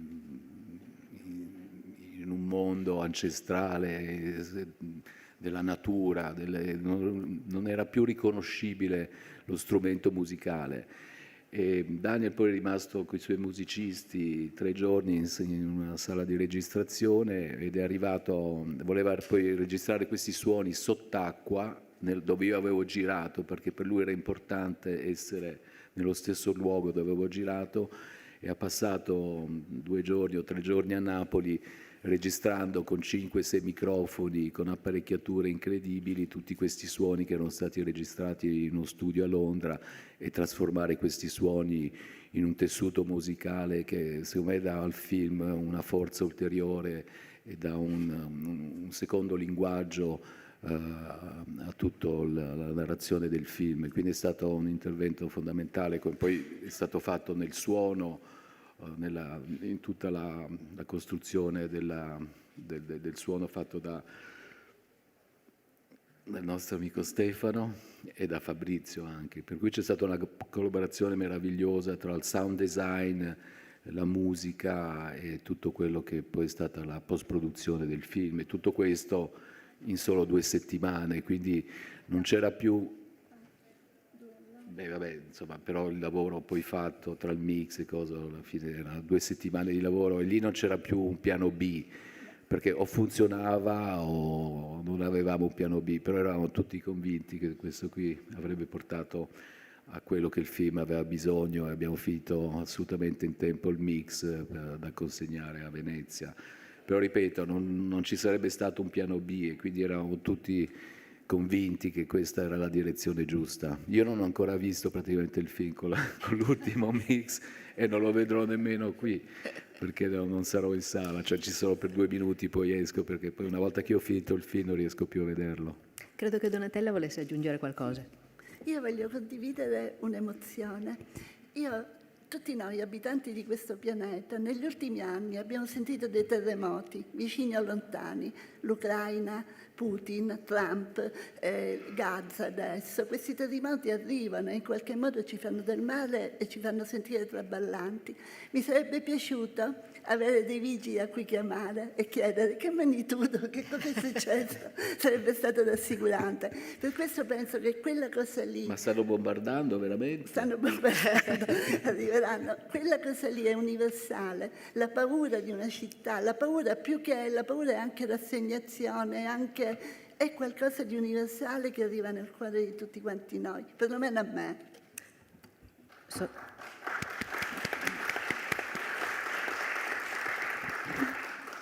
Sono molto d'accordo, è una cosa su cui vuoi elaborare, Gianfranco, perché penso che il film abbia un livello ulteriore di, come sempre, ma un livello ulteriore di empatia e di emozione che lo rende molto vicino ai nostri tempi. Sì, infatti io spero che il film, per me è fondamentale quando un film risponde a tante culture, a chi lo guarda in luoghi diversi. Il film adesso sarà a Toronto, a New York, a Londra, a Tokyo, a Busan. Ma la cosa che mi ha fatto più piacere quando il produttore di Arte a Parigi ha visto il film, mi ha detto: sai, io dopo pochi minuti mi ero dimenticato che il film fosse girato a Napoli e ho costruito completamente un mio mondo, sono riuscito a rapportarmi con questo film attraverso la mia cultura, le mie esperienze, e quello che ricevevo dal film lo riuscivo a trasformare attraverso... Io non sono mai stato a Napoli, mi ha detto, e quello però che prendevo dal film riuscivo a corrispondere con la mia esperienza, la mia cultura, le mie aspettative. Quindi io vorrei sempre che il film riuscisse a parlare a mondi diversi, quindi a raggiungere... La sfida è sempre quella in un film, di raggiungere un linguaggio universale, voglio dire, attraverso degli archetipi, attraverso delle forme, e questo Napoli lo permette, perché c'è sempre questo confine invisibile tra il passato e il presente, tra quello che è stato, quello che è e quello che potrebbe essere. C'è questa costante sospensione del tempo, a parte la parola stratificazione, che è una realtà fisica lì, ma c'è questa cosa che io ho percepito del fuoricampo, che secondo me è fondamentale. Quando venni qui con Sacco Gra, Bertolucci, dopo aver visto il film, mi disse che lui percepiva in maniera molto forte che ogni inquadratura conteneva anche quello che non raccontava, quello che non si vedeva. E lì ho imparato un po' a raccontare il fuoricampo, ed è fondamentale secondo me nel cinema che ci sia sempre presente il fuoricampo. Quindi l'inquadratura contiene anche quello che non vedi, quello che sta oltre il fotogramma. E Napoli è un fuoricampo immenso, perché ogni cosa che tu guardi nasconde qualcos'altro che tu all'inizio non vedi, ma che lo contiene. Ed è stata un po' questa la sfida del film, questa ricerca costante del fuoricampo, di quello che non vedi, ma di quello che c'è sotto. Quindi questi alti e bassi, questo costante comunicare tra il buio e la luce. E questo forse anche l'uso del bianco e nero ha aiutato, no? A trasformare la realtà in qualcos'altro, a renderla sospesa. Anche attraverso un grande lavoro di sottrazione che è stato fatto al montaggio, no? Dare meno informazioni possibili, rendere però non frustrante chi guarda, quindi alludere a qualcosa e poi entrare con un'altra scena che forse ti spiega quella scena precedente, e quindi trovare sempre quello spazio di silenzio tra una nota e l'altra, no? È lì la grande sfida del racconto cinematografico, di trovare lo spazio che c'è tra una nota e l'altra e far sì che queste note possono comunicare. Quindi sono le storie, i personaggi, e in mezzo c'è quello spazio che forse è il fuoricampo. Un'altra cosa che non si dice spesso, che non si illustra spesso parlando di Napoli, è come Napoli fosse un centro di cultura anche internazionale, no? Per cui un personaggio come Abu che non, può non sembrare istintivamente parte di quel mondo, ma che invece è la parte della storia di Napoli, e ha le stoffe, le statue che riflettono gli scambi, cioè è molto Sì, poi quello lì è proprio l'esempio del fuoricampo in maniera quasi più pedissima, perché porta la guerra, questo grano arriva dall'Ucraina, e del grano con cui noi mangiamo, ci facciamo la pizza, la pasta, come dice lo studente di Titti. Ho visto una volta uno scarico di grano al porto e poi ci facciamo la pasta e la pizza, però quello che c'è dietro quello scarico di grano c'è un mondo terribile di gente che muore per portare a noi il grano e la pasta, il nostro cibo. E poi la cosa strana, quando dicevo che le storie non sono mai state scritte, ma che poi arrivano alla loro conclusione, a una loro unità. Quando ho girato i giapponesi, anche lì in maniera, andai in Giappone a Tokyo, feci una masterclass all'Università di Tokyo e mi chiedono qual era il nuovo film. Io avevo appena iniziato a lavorare su questo film a Napoli e mi disse: noi a Napoli abbiamo un gruppo di archeologi dell'Università di Tokyo che lavora lì da 20 anni in uno scavo a Villa Agustea. Quindi incontro questi archeologi di Napoli, anche con passo del tempo anche con loro, inizio a filmarli. E quando arriva questo professore che dà lezione agli studenti, io non capivo assolutamente nulla di quello che, quindi filmo tutto questo materiale qui. Quando poi a Roma fanno la traduzione e ho tutta la trascrizione della traduzione, scopro che lui parla del grano che i romani portavano a Pompei, quindi dove era quel porto lì, adesso ci sono quelle navi, era il porto di Pompei. E quindi questi legami involontari che si creano, no? Quindi il professore all'Università di Tokyo che parla del grano ai tempi romani che portavano il grano a Pompei ed era il periodo in cui Roma non faceva più le guerre e quelle navi continuano ad arrivare purtroppo anche da paesi in guerra oggi e ci portano a noi il cibo. Quindi anche quello lì è un altro fuoricampo enorme. E mentre con tutti i personaggi sono riuscito a girare nell'arco di 3 anni. Il procuratore è stato la prima persona che ho incontrato e che ho voluto includere immediatamente nel film, ma lui è una delle persone più occupate perché si occupa di tutti i casi e lui è procuratore capo di Torre Annunziata, quindi tutto quello che succede in quella zona di Napoli è tutto sotto la sua gestione e quindi era molto difficile trovare i tempi giusti, i miei tempi che sono tempi infiniti a volte. Però è un legame che si è creato in 3 anni di tempo, ci siamo visti, ci siamo frequentati, siamo diventati amici e poi soltanto alla fine sono riuscito a girare con lui le scene che avete visto voi nel film, quando lui scopre questi posti dei tombaroli, eccetera. Quindi questa possibilità di in 3 anni sviluppare questi rapporti e poi renderli vivi in alcuni momenti, in alcuni incontri in cui tu tiri fuori la cinepresa e qualcosa succede, cambia entrambi, cambia chi è filmato e cambia chi filma, è lì che si costruisce poi il tessuto narrativo del film. Con le navi è stato difficile perché queste navi arrivavano, stavano in porto 1 giorno, 3 giorni, 2 giorni ed era molto difficile avere un legame profondo, finché poi ho incontrato Abud, questo meraviglioso marinaio siriano che si apre immediatamente. La loro nave era stata appena sotto attacco a Odessa, quindi lui era abbastanza sconvolto e viene fuori tutta questa esigenza di raccontare questa storia. Quindi con lui abbiamo passato 3 giorni, abbiamo dormito, siamo stati ospitati in questa nave in maniera meravigliosa, abbiamo mangiato, dormito, siamo stati lì ed è venuta fuori questa storia di Abud che sembra così intima e così profonda, ma in realtà è stato un incontro molto breve perché questa nave è sparita. Io comunque sono sempre in contatto con lui va avanti e indietro tra Odessa e i vari porti del mondo continua a portare il grano a noi che abbiamo bisogno del grano, ecco. Però, e quindi ecco, il fuoricampo, questo per dire che il fuoricampo è costante del film. Mi dicono che abbiamo finito il tempo a disposizione prima della conferenza stampa successiva, quindi devo finire qua. Io ringrazio tantissimo Gianfranco e Donatella e Paolo. Io ringrazio per il film. Paolo Del Brocco, grazie Paolo, e Donatella. E alzatevi tutti voi. E loro che sono stati la forza del film. Grazie.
Benvenuti alla conferenza stampa per il nostro film in concorso Frankenstein.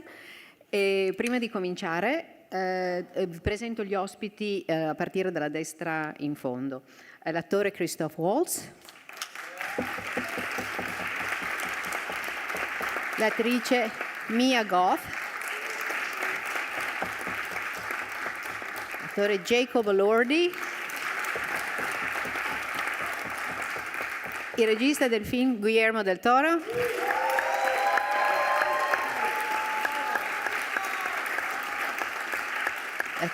attore Oscar Isaac, Felix Kammer e il compositore Alexandre Delplat.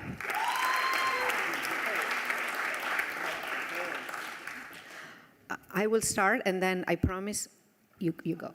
Guillermo, I have to ask you this question. This film, you saw Frankenstein when you were 7, and you've been thinking about making a film since then. What does this mean, having been able to make it, and why Frankenstein? Do I press here? Well, honestly, it's sort of a dream that was more than that. It's a religion. It was a religion for me since I was a kid. I was raised very Catholic, and I never quite understood the saints. And then when I saw Boris Karloff on the screen, I understood what a saint or a messiah looked like. So I've been following the creature since I was a kid, and I always waited for the movie to be done in the right conditions, both creatively and in terms of achieving the scope that it needed for me to make it different, to make it at a scale that you could reconstruct the whole world. And now I'm in postpartum depression. I think there's a question there. Gentleman there. Yeah. Hello, Peter Huth, Germany. I have a question to Mr. Isaac. I was very impressed by this tour de force you're doing in this film. It's amazing. And I was thinking about other roles you did, other characters you played, and I have the impression that every film you get into a totally different character. You're never typecast. How do you do that? I mean, what's your secret of emerging and kind of empathy entering into characters? Thank you.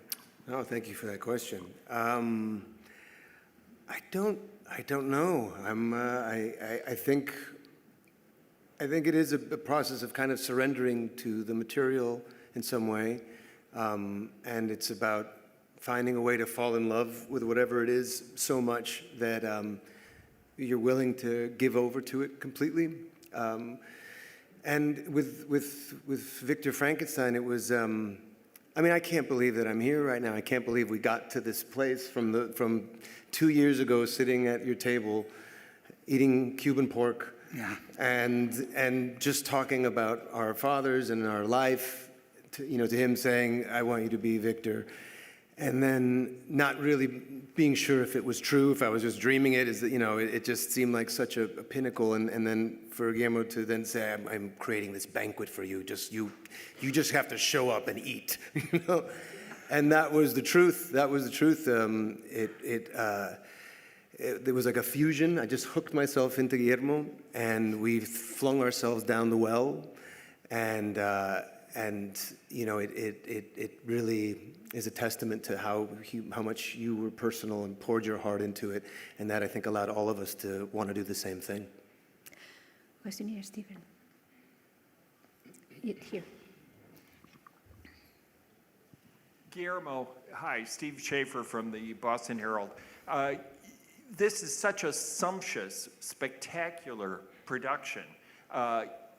Was this always when you were a kid, when you were thinking of your Frankenstein, that it would be this way, or has this been something that's happened? Yes, I was crazy since a young age. No, what I thought for me, it's been, and I'm very serious about this, everything I've done since Kronos until now, every learning tool, every crew member, every idea about what directing is was going to be applied here. And what I didn't know is that when I was thinking of the movie, I always thought about it about a son and a father. And then I became a father. And I realized that it was also going to be the story of the second father and the second son. And I was very happy I waited. But I've been developing. I'm very grateful it didn't happen 20 years ago or 30 years ago or 10 years ago. It was in my bucket list. And when I met with Ted in Sarandos, we had done a series called Troll Hunters and 3 series animated. And he said, well, what is in your bucket list? And I went, Pinocchio. He goes, do it. And Frankenstein, do it. I said, what's big? He said, do it. And I really think the way I saw it is, can we create a whole world? The first part is in one color, and the second part is in different colors, and the red continues like the image of the mother through the film. And there was a very operatic ambition. You know, when Oscar said a banquet, I think that when you direct, you can decide to be a guest of your crew and cast or a host for your crew and cast. And I wanted to make a 20-course banquet for everybody to feel it was their movie and passionately make it their own. So it needed that scope, I think. I want to follow up to that because the film, most of the film, the sets have been built. Yes. And how important was for your cast to be able to operate, to act in these sets that were not, there was very limited CGI. So to you, but also to the actors. Yeah. Look, the way I say it, I say let's construct the wardrobe and tailor the sets, and then give them to the actors. Because wardrobe is sets are wardrobe, cinematography is both, and everything is acting. Everything. If you tell an actor, look at a ball and a green screen, or you put them in a real lab with real windows, with real height, with real giant batteries, they are reacting to another actor. You know, I always say it's the difference between eye candy, which is pretty, and eye protein, which is telling the story. Well, that's the thing, I think, too, is that it's not just that it was so realistic, but that there's meaning in so much of it. There's so much symbolism in the way that it's constructed, where the circles are placed, the archetypal nature of, like, for instance, when Victor is in his father's room again many years later, everything's oversized as if he's a child again. And so to have that actually be the experience, it feeds so much more meaning into the performances as well. Any other cast member want to add something? Christoph? CGI is for losers.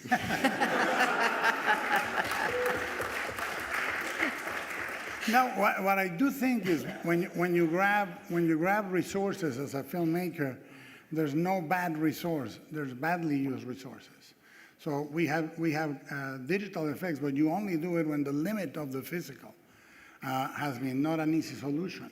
So I think the more you have experience with the tools, the more you know how to do finer work with them. There's a question there. He's been waiting for a while. My question is for Guillermo and Jacob. Sorry, John Bleasdale, The New World. I wanted to ask about Frankenstein as a creature design for Guillermo and also as a performance for Jacob. And was I crazy, or was there a little bit of a Yorkshire accent in the vocalization of the creature? Wow, that's a great spot. Yeah, David Bradley, who plays the blind man, is from that part of the world. So when the creature learns to speak, there is little bits and bobs. I'm glad you noticed that. Very glad you noticed. The creature was, for me, it was very biographical, and I wanted the creature to be newborn. A lot of the interpretations of the creature visually are almost like accident victims, and I wanted beauty. So I was very based in some ivory and alabaster statues, which I've been rehearsing. If you see Kronos or Devil's Backbone, I've been rehearsing that look for a long time. But I also said no stitches. I don't want it, Victor is an artist, and if he's been dreaming for this for 20 years, he would make a perfect beautiful thing. We based the head on the phrenology diagrams in the 1800s, and the body, we tried to make sense of the lines of cutting with surgery, but also beauty. We were doing the lines like you streamline a car, like this line flows with the cheekbone and this and that. And also, ultimately, every set and every design, if you watch the movie, they change every time they appear. The creature on the beginning is a baby. It's like a newborn, almost embryo. You know, it's translucent and fragile and this and that. And then the hair comes, the wardrobe changes, the explosions changing, scar him. And the beauty of this is the character is revealed through that. You know, and finally, the thing that I always, as a kid, kept thinking in my mind, first of all, the hair is different colors, because it comes from different scalps. But I always say, why didn't Victor take 1/2 and 1/2, or a third and a third? And the answer I found is, it's war. You know, everything is fed from basically spare pieces. So that made logic for the story, the context, and the design. There's a question here. She's coming, she's coming. Hi, Helen Barlow from Australia. Jacob, congratulations. You came late to this film, and I'm just wondering how difficult it was to step in and prepare and for such a monumental characterization. And in real life, who are monsters for you? Because as it turns out, this monster isn't really a monster. Mm-hmm.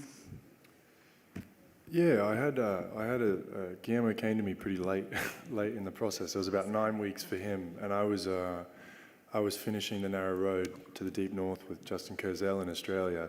So I had about 3 weeks, 3-4 weeks before I got to filming. So it presented itself as like a pretty monumental task. But like Oscar said, the banquet was there and everyone was already eating by the time I got there. So all I had to do was just join in, you know. Pull up a seat. Yeah, pull up a seat, and it was a big, warm, comfy seat. You know, it really was like a dream come true. And the monsters of the world, I think Guillermo said it best earlier. He said it's the men in suits. You know. They're very well tailored. Very well tailored, yeah. I have a suit. There's a question right there, right here. There you. Oh shit. Hello there, Ben Dalton from Screen International. Question for Mr. Del Toro. Congratulations to you all on the film, first of all. Last weekend in the UK, Netflix released 2 films that did very good box office. You just mentioned the scope of this film is so important. Do you have an agreement with Netflix about how many cinemas the film will be in, and would you like more?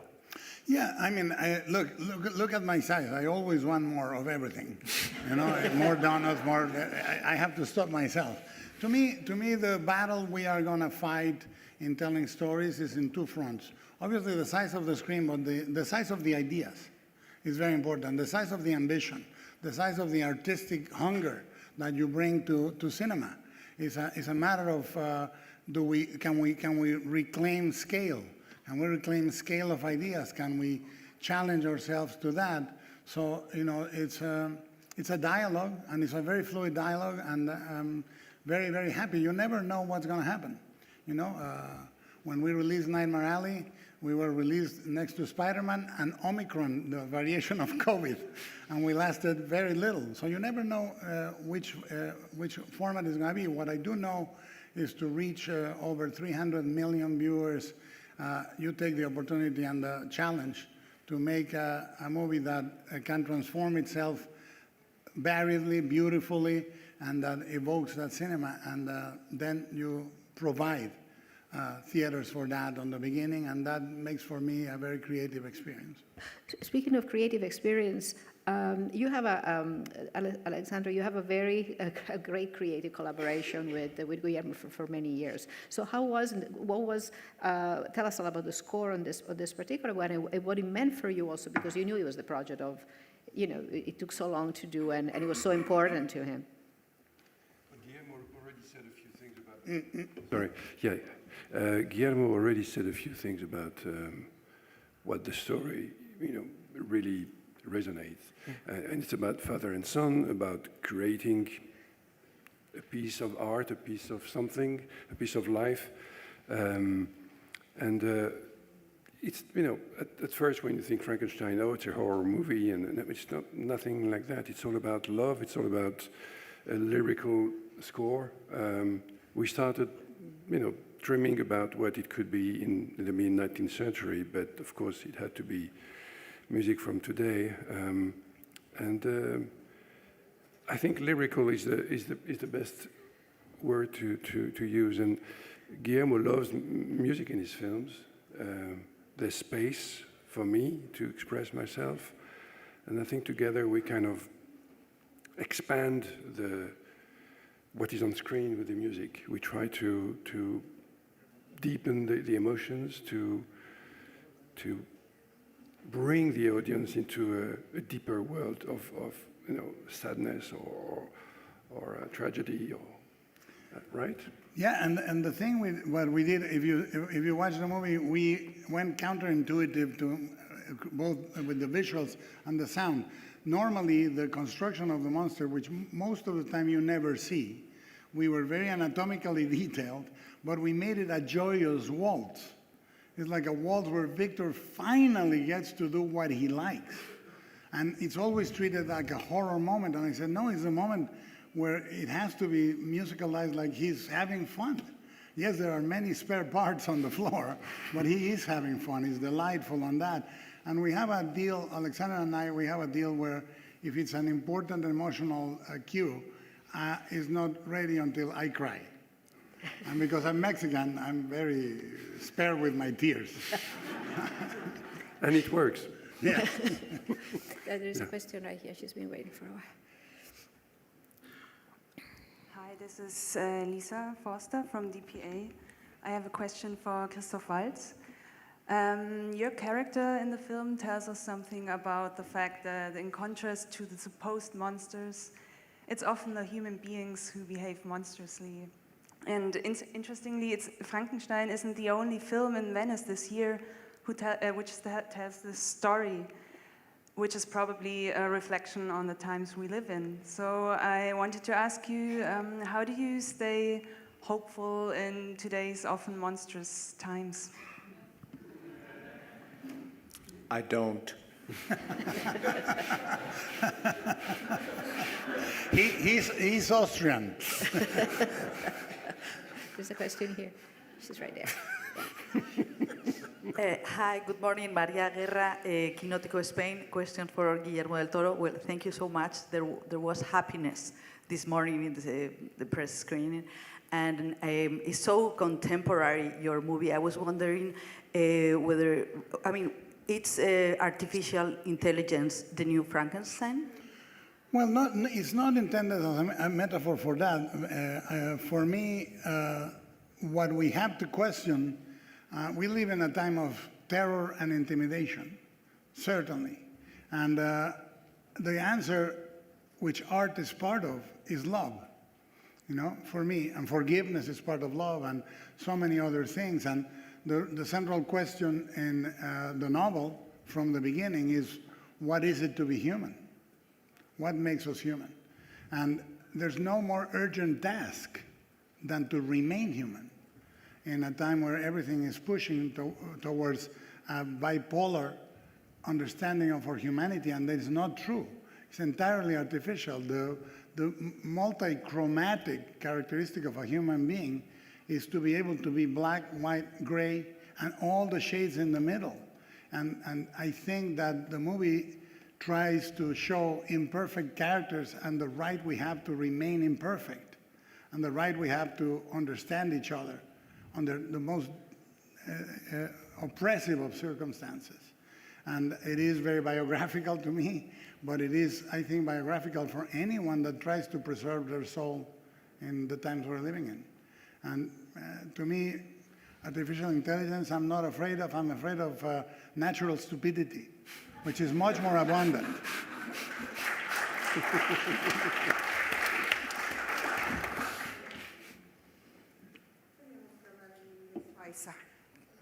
Hola. Hola, La Jornada, México.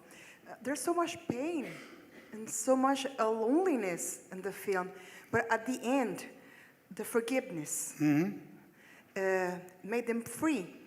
But forgiveness without repair doesn't work. That's what I think. And my second question was, from all that monsters that you have in your life, that maybe they are some kind of protection for you, for your soul. Yeah. Which one is your favorite monster? Not one. Frankenstein. For me, the Frankenstein myth, the creature of Frankenstein, has represented me in a way. There's a direct line from the original monster. For me, is Caliban in Prospero, in The Tempest. And then Mary Shelley articulates the dilemma, the plight of Caliban very beautifully. And I think that reparation is the next step after forgiveness. But forgiveness is the most urgent and rarest of the steps. I believe that very often we see ourselves as not having agency in what happens, and in reality that's a notion that is entirely false. You have it, and I think forgiveness is the beginning of reparation. If you have a dialogue with somebody you love and somebody you hate, but somebody that intensely affects your life, and you are heard, and you are seen and understood for the first time in your life, is the single most moving and the single most needed experience in your existence. I want to ask Felix and Mia how familiar or how in depth they knew Frankenstein, the book or the films. Well, I read the novel for the first time when I was about 19, 20 years old, when I started my studies in Berlin, and I really couldn't connect to it.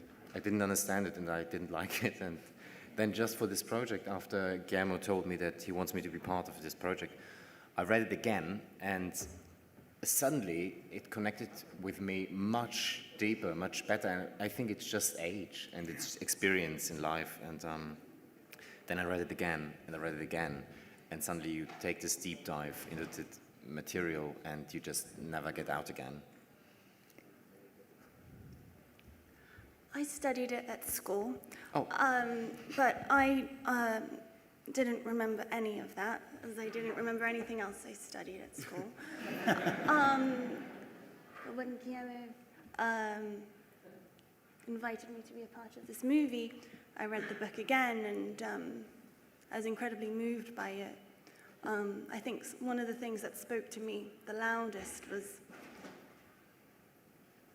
a lot of things, but mainly like the pain that Mary Shelley experiences, the pain that is throughout the novel, and this sense of isolation and this feeling of not really feeling like you quite belong. Those are the things that really spoke to me. And yeah, it's just such an important text. And here Guillermo del Toro was making Frankenstein, and it's the movie that you've always wanted Guillermo to make, and with one of the most important texts. And it was just, I remember feeling this immense pressure and being on set and feeling that pressure there, and never really being able to escape that. But I think that sensation that I had was actually quite helpful in feeling kind of, boxed in and trying to break free from that. I think there's a question right there. Hi, Joel Peña from RACU, Catalonia, Spain. I wanted to ask you, since Guillermo, since there is a lot of previous literature, previous movies about Frankenstein, if you wanted to get inspiration ideas from all of them, or you wanted to make the original Mary Shelley novel your own interpretation, and how do you find Santiago Segura's roles? Because it's always really funny. Thank you. Yeah, no, to me, and I've said this before, the song is new when a new singer takes it and arranges it, and it becomes important for that person in the same way than it was for the original. So the difference between the Beatles and Joe Cocker is great and renews everything. And what I tried to do, this is a book written by an 18-year-old, 19-year-old English woman that was full of questions that nobody was asking in that way. And the only thing I felt is after absorbing the text, her life, if you understand the text, you understand her. It's entirely biographical to her. It's entirely confessional in oblique ways to points that are almost hair-raisingly frank and not manicured. And I said, I gotta do the same now, you know. She was not Catholic, I am, or was. You know, I'm very lapsed, but still Catholic, what are you gonna do? And I wanted to make it as urgent for me and asking urgent questions for me now, and that was my duty. And then the other duty was to renew it for an audience seeing it. What I didn't want is for you to feel that you were watching a classic interpreted with reverence, but with urgency, and something alive now, that you recognize it that urgent and that modern, because it was the modern Prometheus. This went to effect. And I can speak pretty loud. And Santiago, I just find the role where I can mistreat him the most and give him that role. La signora lì. Hi there. S.B. Rodriguez Plate. I'm a college professor and writer in New York. I teach courses in religion and media, so I've appreciated your films over the years. I was interested in a couple things. I mean, we talk about your films in terms of monsters, but it seems like it's very much, they're all about technology as well along the ways. But the technology is always set in the past. Maybe Pacific Rim would be the exception, but it's Spanish Civil War, it's World War I, it's the 16th century. And then I was thinking about Oscar Isaac's role in Alex Garland's Ex Machina, which is a Frankenstein movie, and curious about Oscar Isaac's playing those two roles, which is a very similar kind of role as the creator, but also asking Mr. Del Toro if you're thinking about maybe making something in the present again, present day warning about technology. Well, I think that, hola? No. Hello. I think that, can you hear me? No? Okay. I think that when you talk about any era and you do it through parable or fable, it's about now. I think that there are so many narrative devices now that are so boring.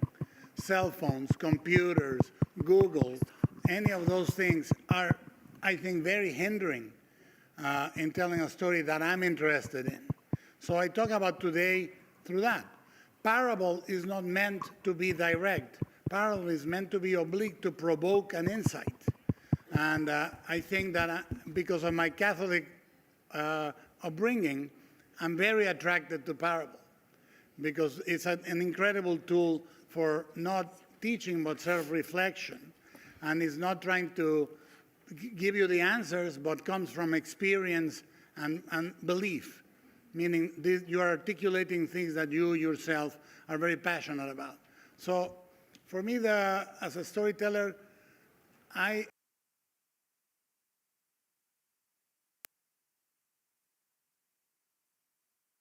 illuminate the present or the future to illuminate. Technology. Ma che cozza. Bellissimo. I prefer that as a tool. And now I'm done. Oh, you know, it's interesting. I know, like, yes, of course, there's a similar idea, the creator and the creation and mad scientist kind of thing. But we really, early on, approached Victor more as an artist, even by the way he expresses himself, the way he dresses, the way he moves, and less of a scientist, and that it comes from a much more painful place.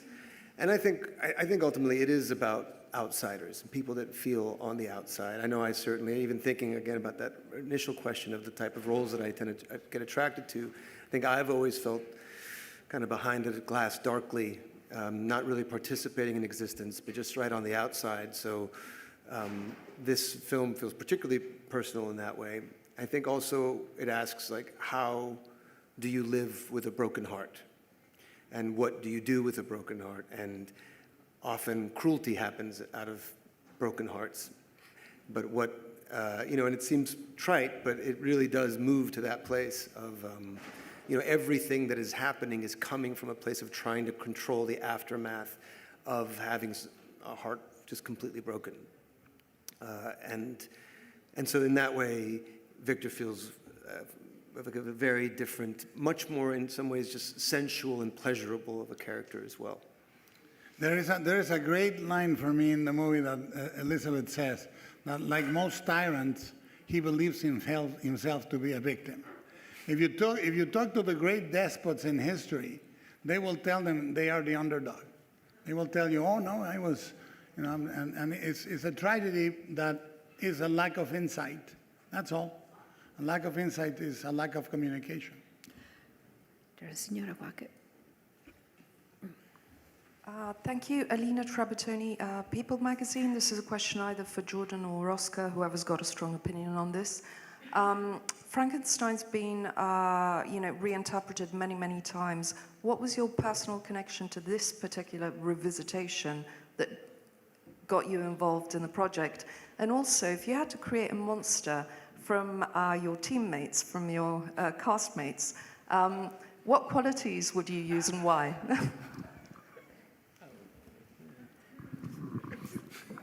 Go ahead. You can. Okay. Please, Jacob. What do you mean? What do I mean? I'll answer. It's my second language. Do you ask me a question? Where are you? Sorry. I'm sorry, I didn't hear my name.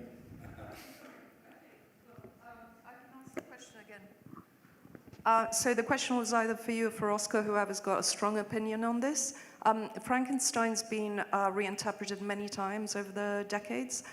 What was the personal connection you had with this particular reinterpretation that drew you to it? Right. And if you had to create a monster out of your teammates, what qualities, who would you choose and why? I think you called me Jordan. You were being punished. Well, the thing about just this role in general for me, I was saying this earlier, fear of Kit Kat sounding.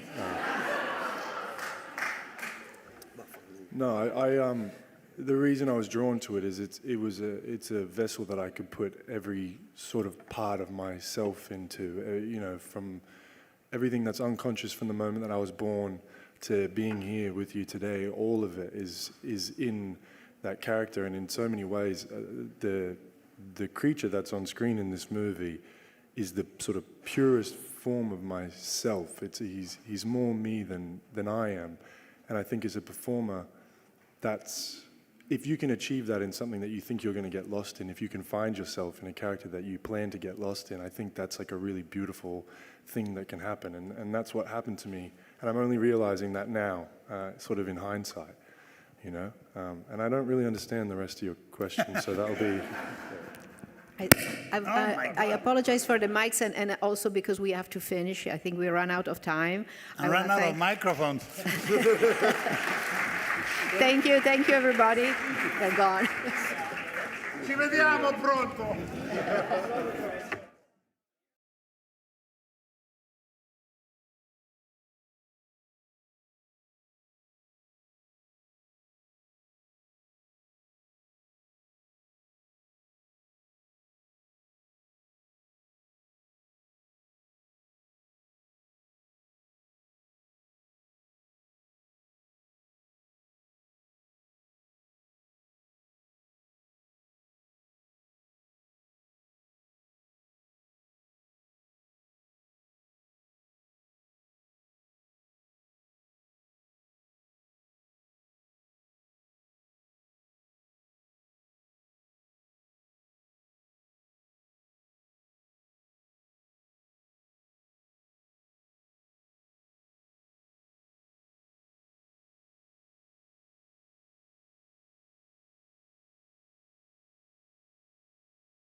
Swim e Domenico Procacci per Fandango. Gli interpreti: Giulio Feltri,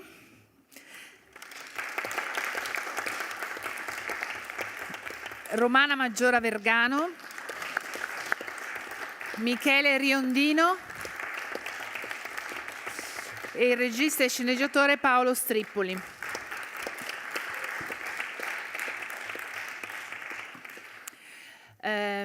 Allora, comincerei io con una domanda per Paolo.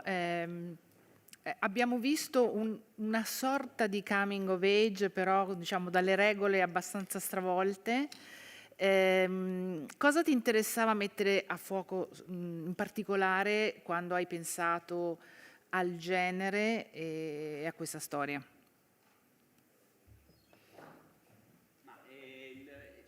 Questo film è un coming of age in parte, non è un coming of age. Ecco, infatti, vedi? Ha già iniziato.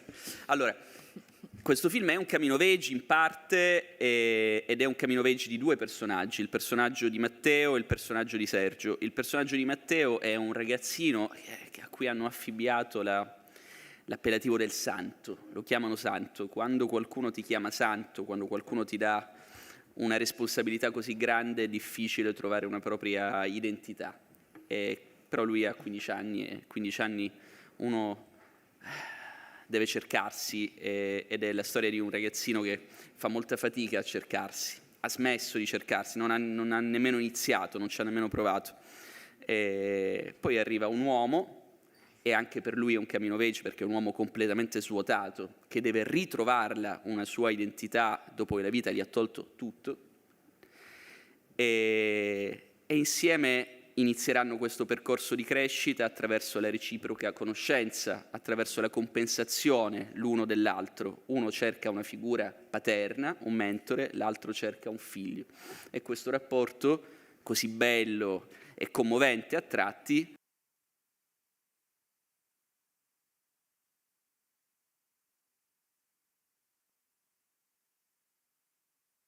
il tuo rapporto con il genere, che non è, diciamo, un semplice mettere insieme regole e canoni, insomma, qui fai un lavoro proprio di ricerca sul genere, vai anche da un po' da un'altra parte, no?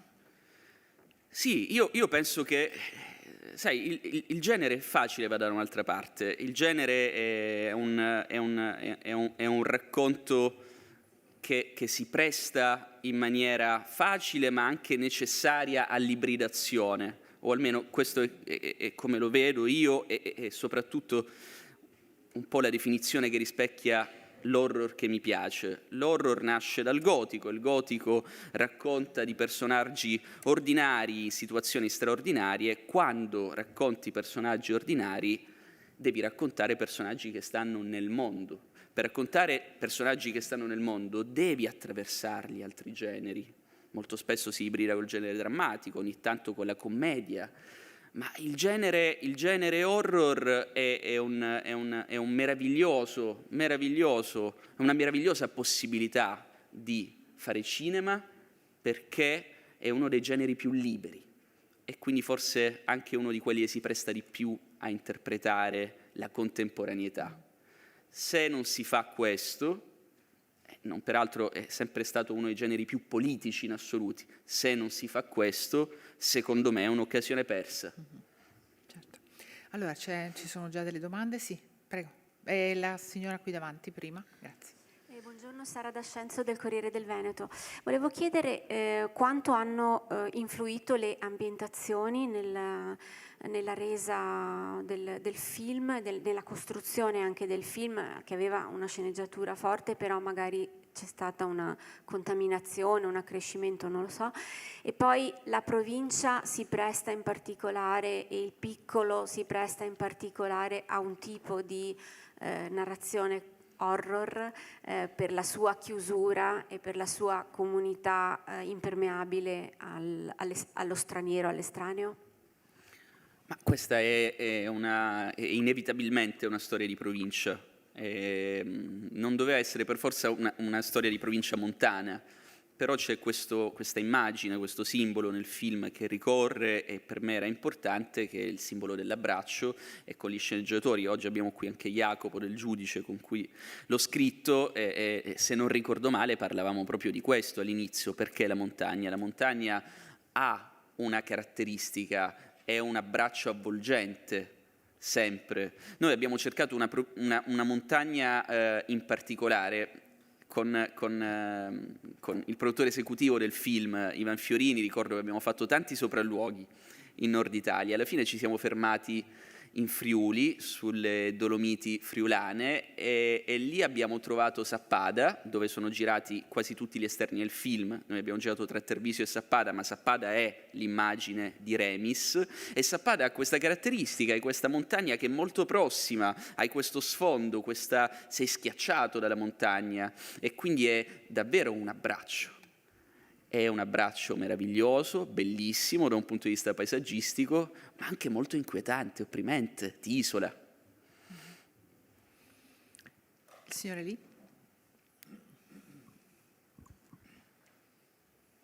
Salve, Andrea Di Stefano, Rai Cultura. Avevo un paio di domande per il regista. Prima domanda: quanto è importante per il cinema horror, per il cinema italiano, che il genere horror torni a esprimersi con la forza di un tempo? E seconda domanda, volevo sapere, ero curioso di sapere le influenze dietro la direzione registica di questo film, in quanto è ovvio che parliamo di un film assolutamente contemporaneo, ma vedendo ieri La Valle dei Sorrisi mi ha ricordato molto il senso di coralità trasposta da Kreger nel suo ultimo Weapons, quindi questo. Ti ringrazio. La prima parte della domanda è... Mi può ripetere la prima parte? Della prima, solo la prima? L'importanza dell'horror. Ma guarda, nel cinema italiano, perché l'horror è vivissimo. Nel cinema italiano non c'è. E non c'è. Qui c'è Roberto De Feo, con cui ho girato il mio primo film, e ne parliamo sempre, e siamo disperati. Non c'è, questo film esce, spero vada bene, siamo tutti felici, però è un film, e da quanto tempo non usciva un horror in Italia? E se ne fanno uno ogni 2 o 3 anni, vuol dire che non esiste nel mercato. Se una cinematografia è mutilata di un genere, mi sa che abbiamo un problema. Soprattutto in un momento in cui non c'è una direzione su cosa va bene, male, su cosa si fa. Quindi io credo che sia anche un problema di salute del cinema italiano. E per me è un problema soprattutto da spettatore, perché io lo amo l'horror, e mi piacerebbe vedere tanti registi che fanno horror in Italia, però hanno molte difficoltà, ne conosco tanti, anche molto giovani. C'è anche una difficoltà non tanto di ascolto, ma c'è sempre qualcosa poi a un certo punto che non viene capito. Io sono stato fortunato con questo film, con Jacopo e Milo ci abbiamo messo 7 anni per trovare qualcuno che lo capisse sto film. Sono arrivati Ines Vasilovic e Stefano Sardo, poi Domenico Procacci, Laura Paolucci, Laura Buffoni, hanno accolto questo film, e alla fine è arrivata Vision, e c'è stato veramente un team che ci ha creduto. Però 7 anni non sono sempre...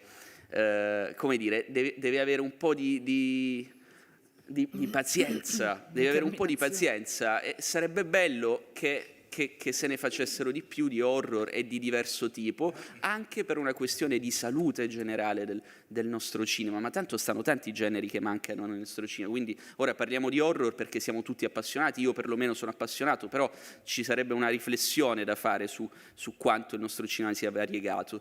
E per quanto riguarda le influenze, registi che non ti so dire, perché non penso... Cerco di non vedere tanti film e ma ho sempre paura ma non perché non voglio citare, anzi nel primo film ci siamo divertiti a farlo tanto, ma ho paura di essere influenzato e di farlo peggio. Quindi soprattutto in questo film, ma anche nel precedente, ho cercato di guardare il meno possibile, di provare a prendere il meno possibile da altri film, però ci sono ovviamente delle opere che ho introiettato. Le influenze sono più dal punto di vista della scrittura, e c'è sicuramente The Wicker Man, che per me è un film fondativo, importantissimo, ma c'è soprattutto un certo horror coming of age. C'è Lasciami entrare di Thomas Alfredson e il suo testo originale, e c'è Thelma di Joachim Trier, e c'è ovviamente Carrie di Brian De Palma e il romanzo di Stephen King. E prima di ripassarvi la parola, giustamente chiamati in causa, vorrei sentire appunto la prima parte della domanda anche i produttori. Avete creduto in questo progetto? Ha dovuto aspettare, però il film esiste ed è stato anche selezionato a Venezia, che non è proprio così scontato in un festival internazionale avere un horror italiano, no?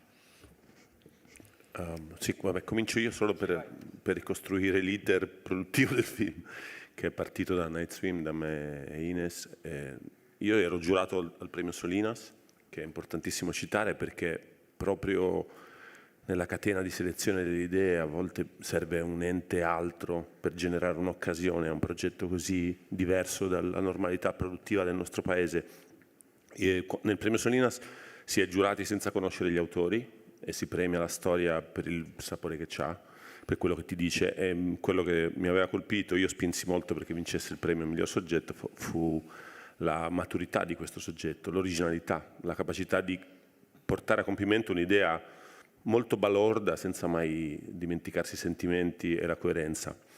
Era il 2019 quando fu premiato il film. Io poi, appena si rese disponibile il soggetto, con Ines l'abbiamo opzionato, l'abbiamo sviluppato la sceneggiatura, e ci sono stati degli enti, il Ministero, Friuli, Lazio, che ci hanno aiutato a costruire il primo pacchetto produttivo per rendere credibile, perché intanto tutte le persone con cui ci confrontavamo nel mercato dicevano che va bene tutto ma non un horror. Cioè la prima cosa che tu andavi, anche incontrando interlocutori che avevano interesse verso Paolo Strippoli e apprezzamento verso il progetto, era però horror no.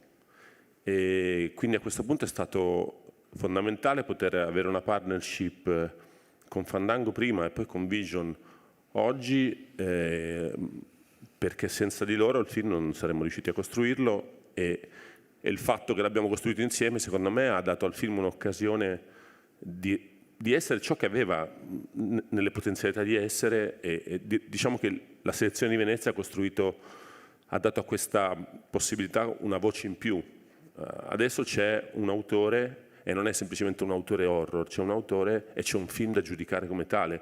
Poi le categorie sono più giornalistiche, il pubblico guarda un film secondo me e vuole sentire una storia, vuole avere delle emozioni. Il fatto che le emozioni abbiano poche gamme per esprimersi nel cinema italiano secondo me è un problema, e speriamo di aiutare a risolverlo con un piccolo contributo.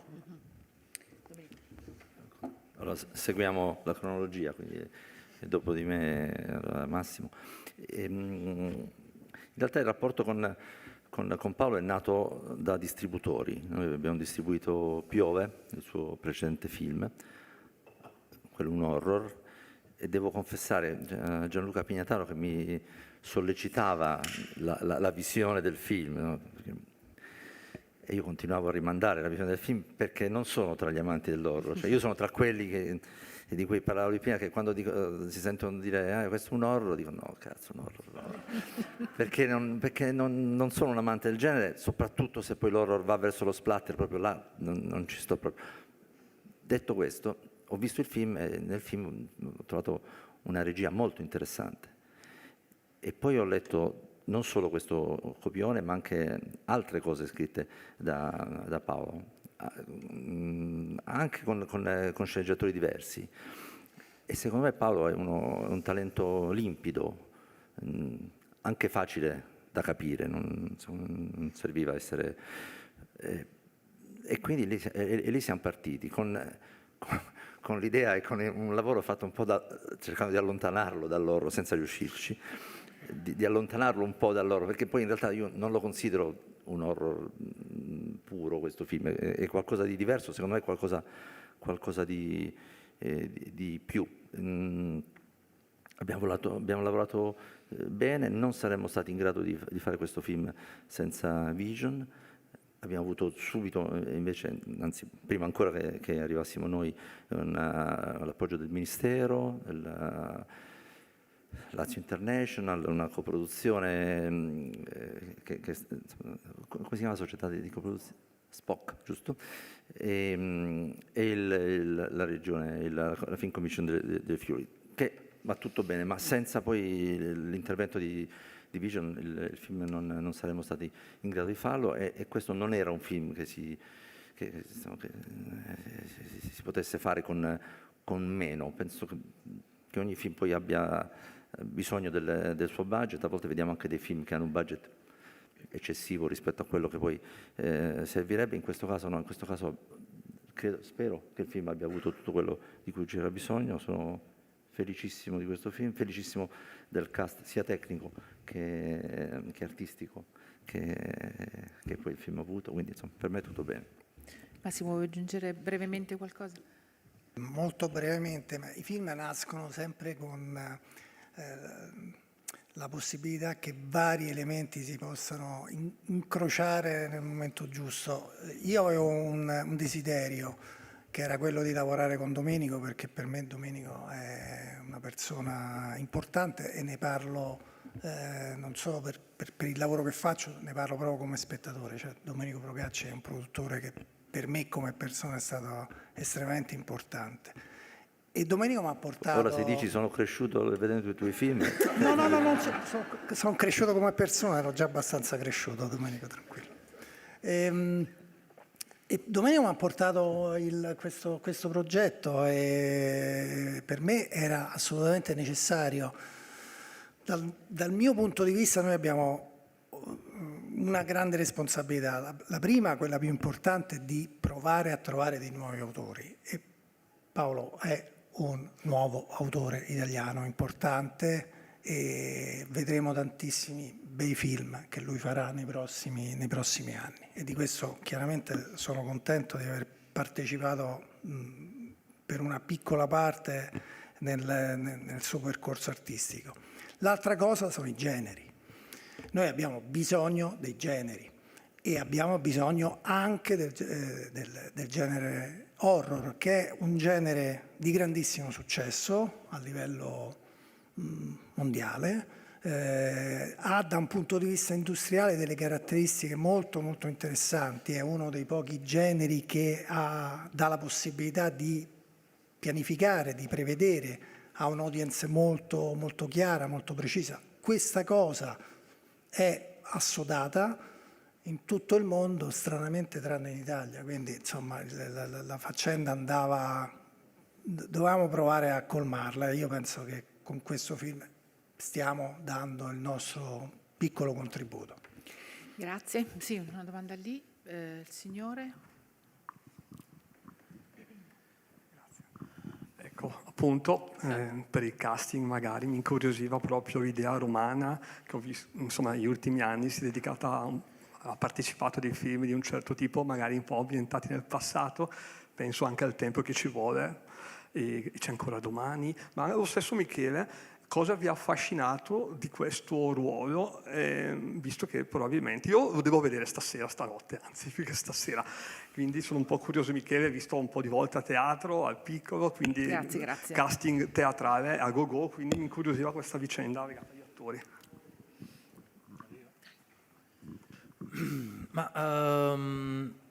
Ma innanzitutto io ho amato molto i film precedenti di Paolo, e quindi quando mi è stata offerta l'opportunità di leggere il suo nuovo progetto e incontrarlo per parlarne, c'era già un interesse particolare nei suoi confronti, perché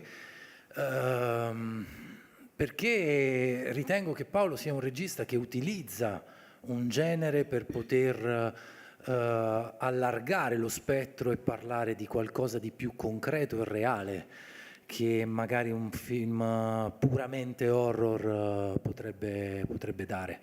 E in questo, come in Piove anche, c'era un aspetto umano molto importante, cioè nel senso abbiamo dei personaggi che vivono un dramma reale. Questo non è il film horror dove il personaggio deve entrare in una casa, deve entrare in una cantina buia con la porta che cigola e lo spettatore che dice col cavolo che io ci entrerei. No, questo è un film dove lo spettatore è parte del progetto, cioè nel senso che il protagonista, il mio personaggio, questo professore, è una parte del pubblico, cioè, e poi il film in sé è una grande metafora secondo me, perché rinunciare o perlomeno cercare di superare una forma di un dolore, superare un dolore che la vita ti ha messo davanti, cercando il riparo da qualche parte, trovando questo riparo in un luogo irreale o comunque straordinario, che va fuori dall'ordinario, dove tutti sono felici, tutti sono contenti, e secondo me ricorda molto il nostro periodo storico, quello che viviamo, il tentativo di nasconderci in un mondo irreale dove dobbiamo essere performanti, sorridenti e dimostrare di avere una vita che non ci appartiene. Sono tutti elementi che si distaccano da un genere, ma rientrano in un racconto, in un bellissimo racconto che offriva e offre al personaggio che ho interpretato la possibilità di essere di rappresentare una collettività. E quindi questo aspetto qui mi ha convinto molto. E per quanto mi riguarda, anch'io ho apprezzato i film di Paolo, ma credo di averli visti più o meno così, perché anch'io non sono una grande fruitrice del genere. Però forse è stato proprio questo ad attrarmi, nel senso che è stata un po' una scommessa per me. Io non credevo che sarei stata in grado, soprattutto perché, appunto, come facevi notare tu prima, io mi sono affacciata da poco al grande pubblico attraverso soprattutto personaggi, mi viene da definire, anche se non vorrei sminuirli, però comunque abbastanza ordinari, raccomandabili, responsabili, accoglienti, rassicuranti, e quindi in qualche modo mi piaceva mettermi alla prova in questo, cioè cercare di dare luce a una parte di me che c'è ed è viva e che può creare ambiguità, può inquietare. Mi piace l'idea che la gente possa temermi in qualche modo, che il pubblico possa apprezzare e pensare che io possa essere anche potenzialmente pericolosa. Poi chiaramente parlo dell'interpretazione, però non vorrei precludermi niente, anzi mi fa piacere che Paolo, nonostante penso che prima di fare il casting di questo film avesse visto solo C'è ancora domani, e quindi mi sono chiesta come hai potuto pensare che io sarei stata in grado di arrivare a quel finale lì. Però. No, eppure questo mi lusinga veramente, perché mi dà modo di sperimentare tanto. Io credo di essere in un'età in cui posso permettermelo senza troppi timori e senza troppi freni. Ecco, mi piacerebbe, cioè io mi auguro di incontrare altri registi come te, ed è quello che auguro anche a Giulio, che sta iniziando adesso il suo primo film. Giulio, dici qual è stata la tua esperienza? Il tuo rapporto con il genere, anche se... Certo, io ho sempre amato molto l'horror, quindi stavo a teatro e c'era casting, Anna Pennella, e vengo chiamato da Francesco Montagna, che è il mio insegnante di teatro nel Carrozzeria Not, e mi dice di questo provino. Io ero davvero emozionato perché era il mio primo provino, proprio il primo provino completamente, quindi vado a fare questo provino e continua questa serie di provini che mi emozionano tantissimo fino a quando vengo preso. Ero emozionatissimo perché oltre a essere il genere che più amo,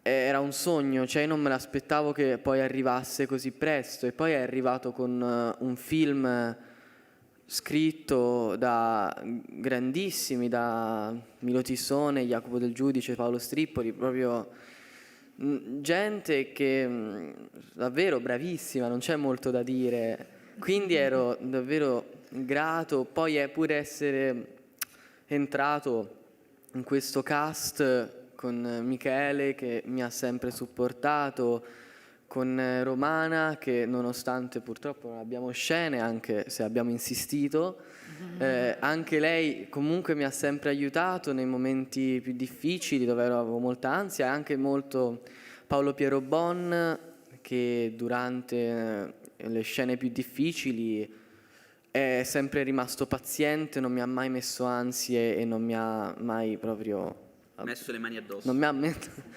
oddio. E poi oltretutto la troupe in generale mi hanno sempre aiutato in tutti i momenti, sono stati pazienti, davvero non mi hanno mai guardato dall'alto, mi hanno sempre guardato con degli occhi di speranza e mi hanno aiutato. Giulio, dico solo questa cosa a Giulio che oggi per me è un amico, perché gli voglio tanto bene. All'inizio ero molto, non volevo prendere un ragazzino romano, abbiamo fatto un grande casting, street casting in tutto il nord Italia, ed ero veramente, non li volevo nemmeno vedere perché ero convinto, sai, quelle convinzioni dei registi che purtroppo non sono, poi sono convinzioni abbastanza che invece... Anna Pennella, che la casting mi ha detto questa cosa, è andata a vedere questo spettacolo teatrale di Carrozzeria Not, di un laboratorio per ragazzi, ha detto guarda io ho visto questo ragazzino, non lo voglio vedere Anna, è romano. Paolo, mi è saltato un battito e lì ho capito che lo dovevo vedere. Dopo 4 provini lui è stato preso e ho capito che Anna Pennella, che ringrazio tanto, è una grande casting. Grazie, purtroppo il tempo a nostra disposizione è finito, quindi grazie. Grazie a voi. Grazie.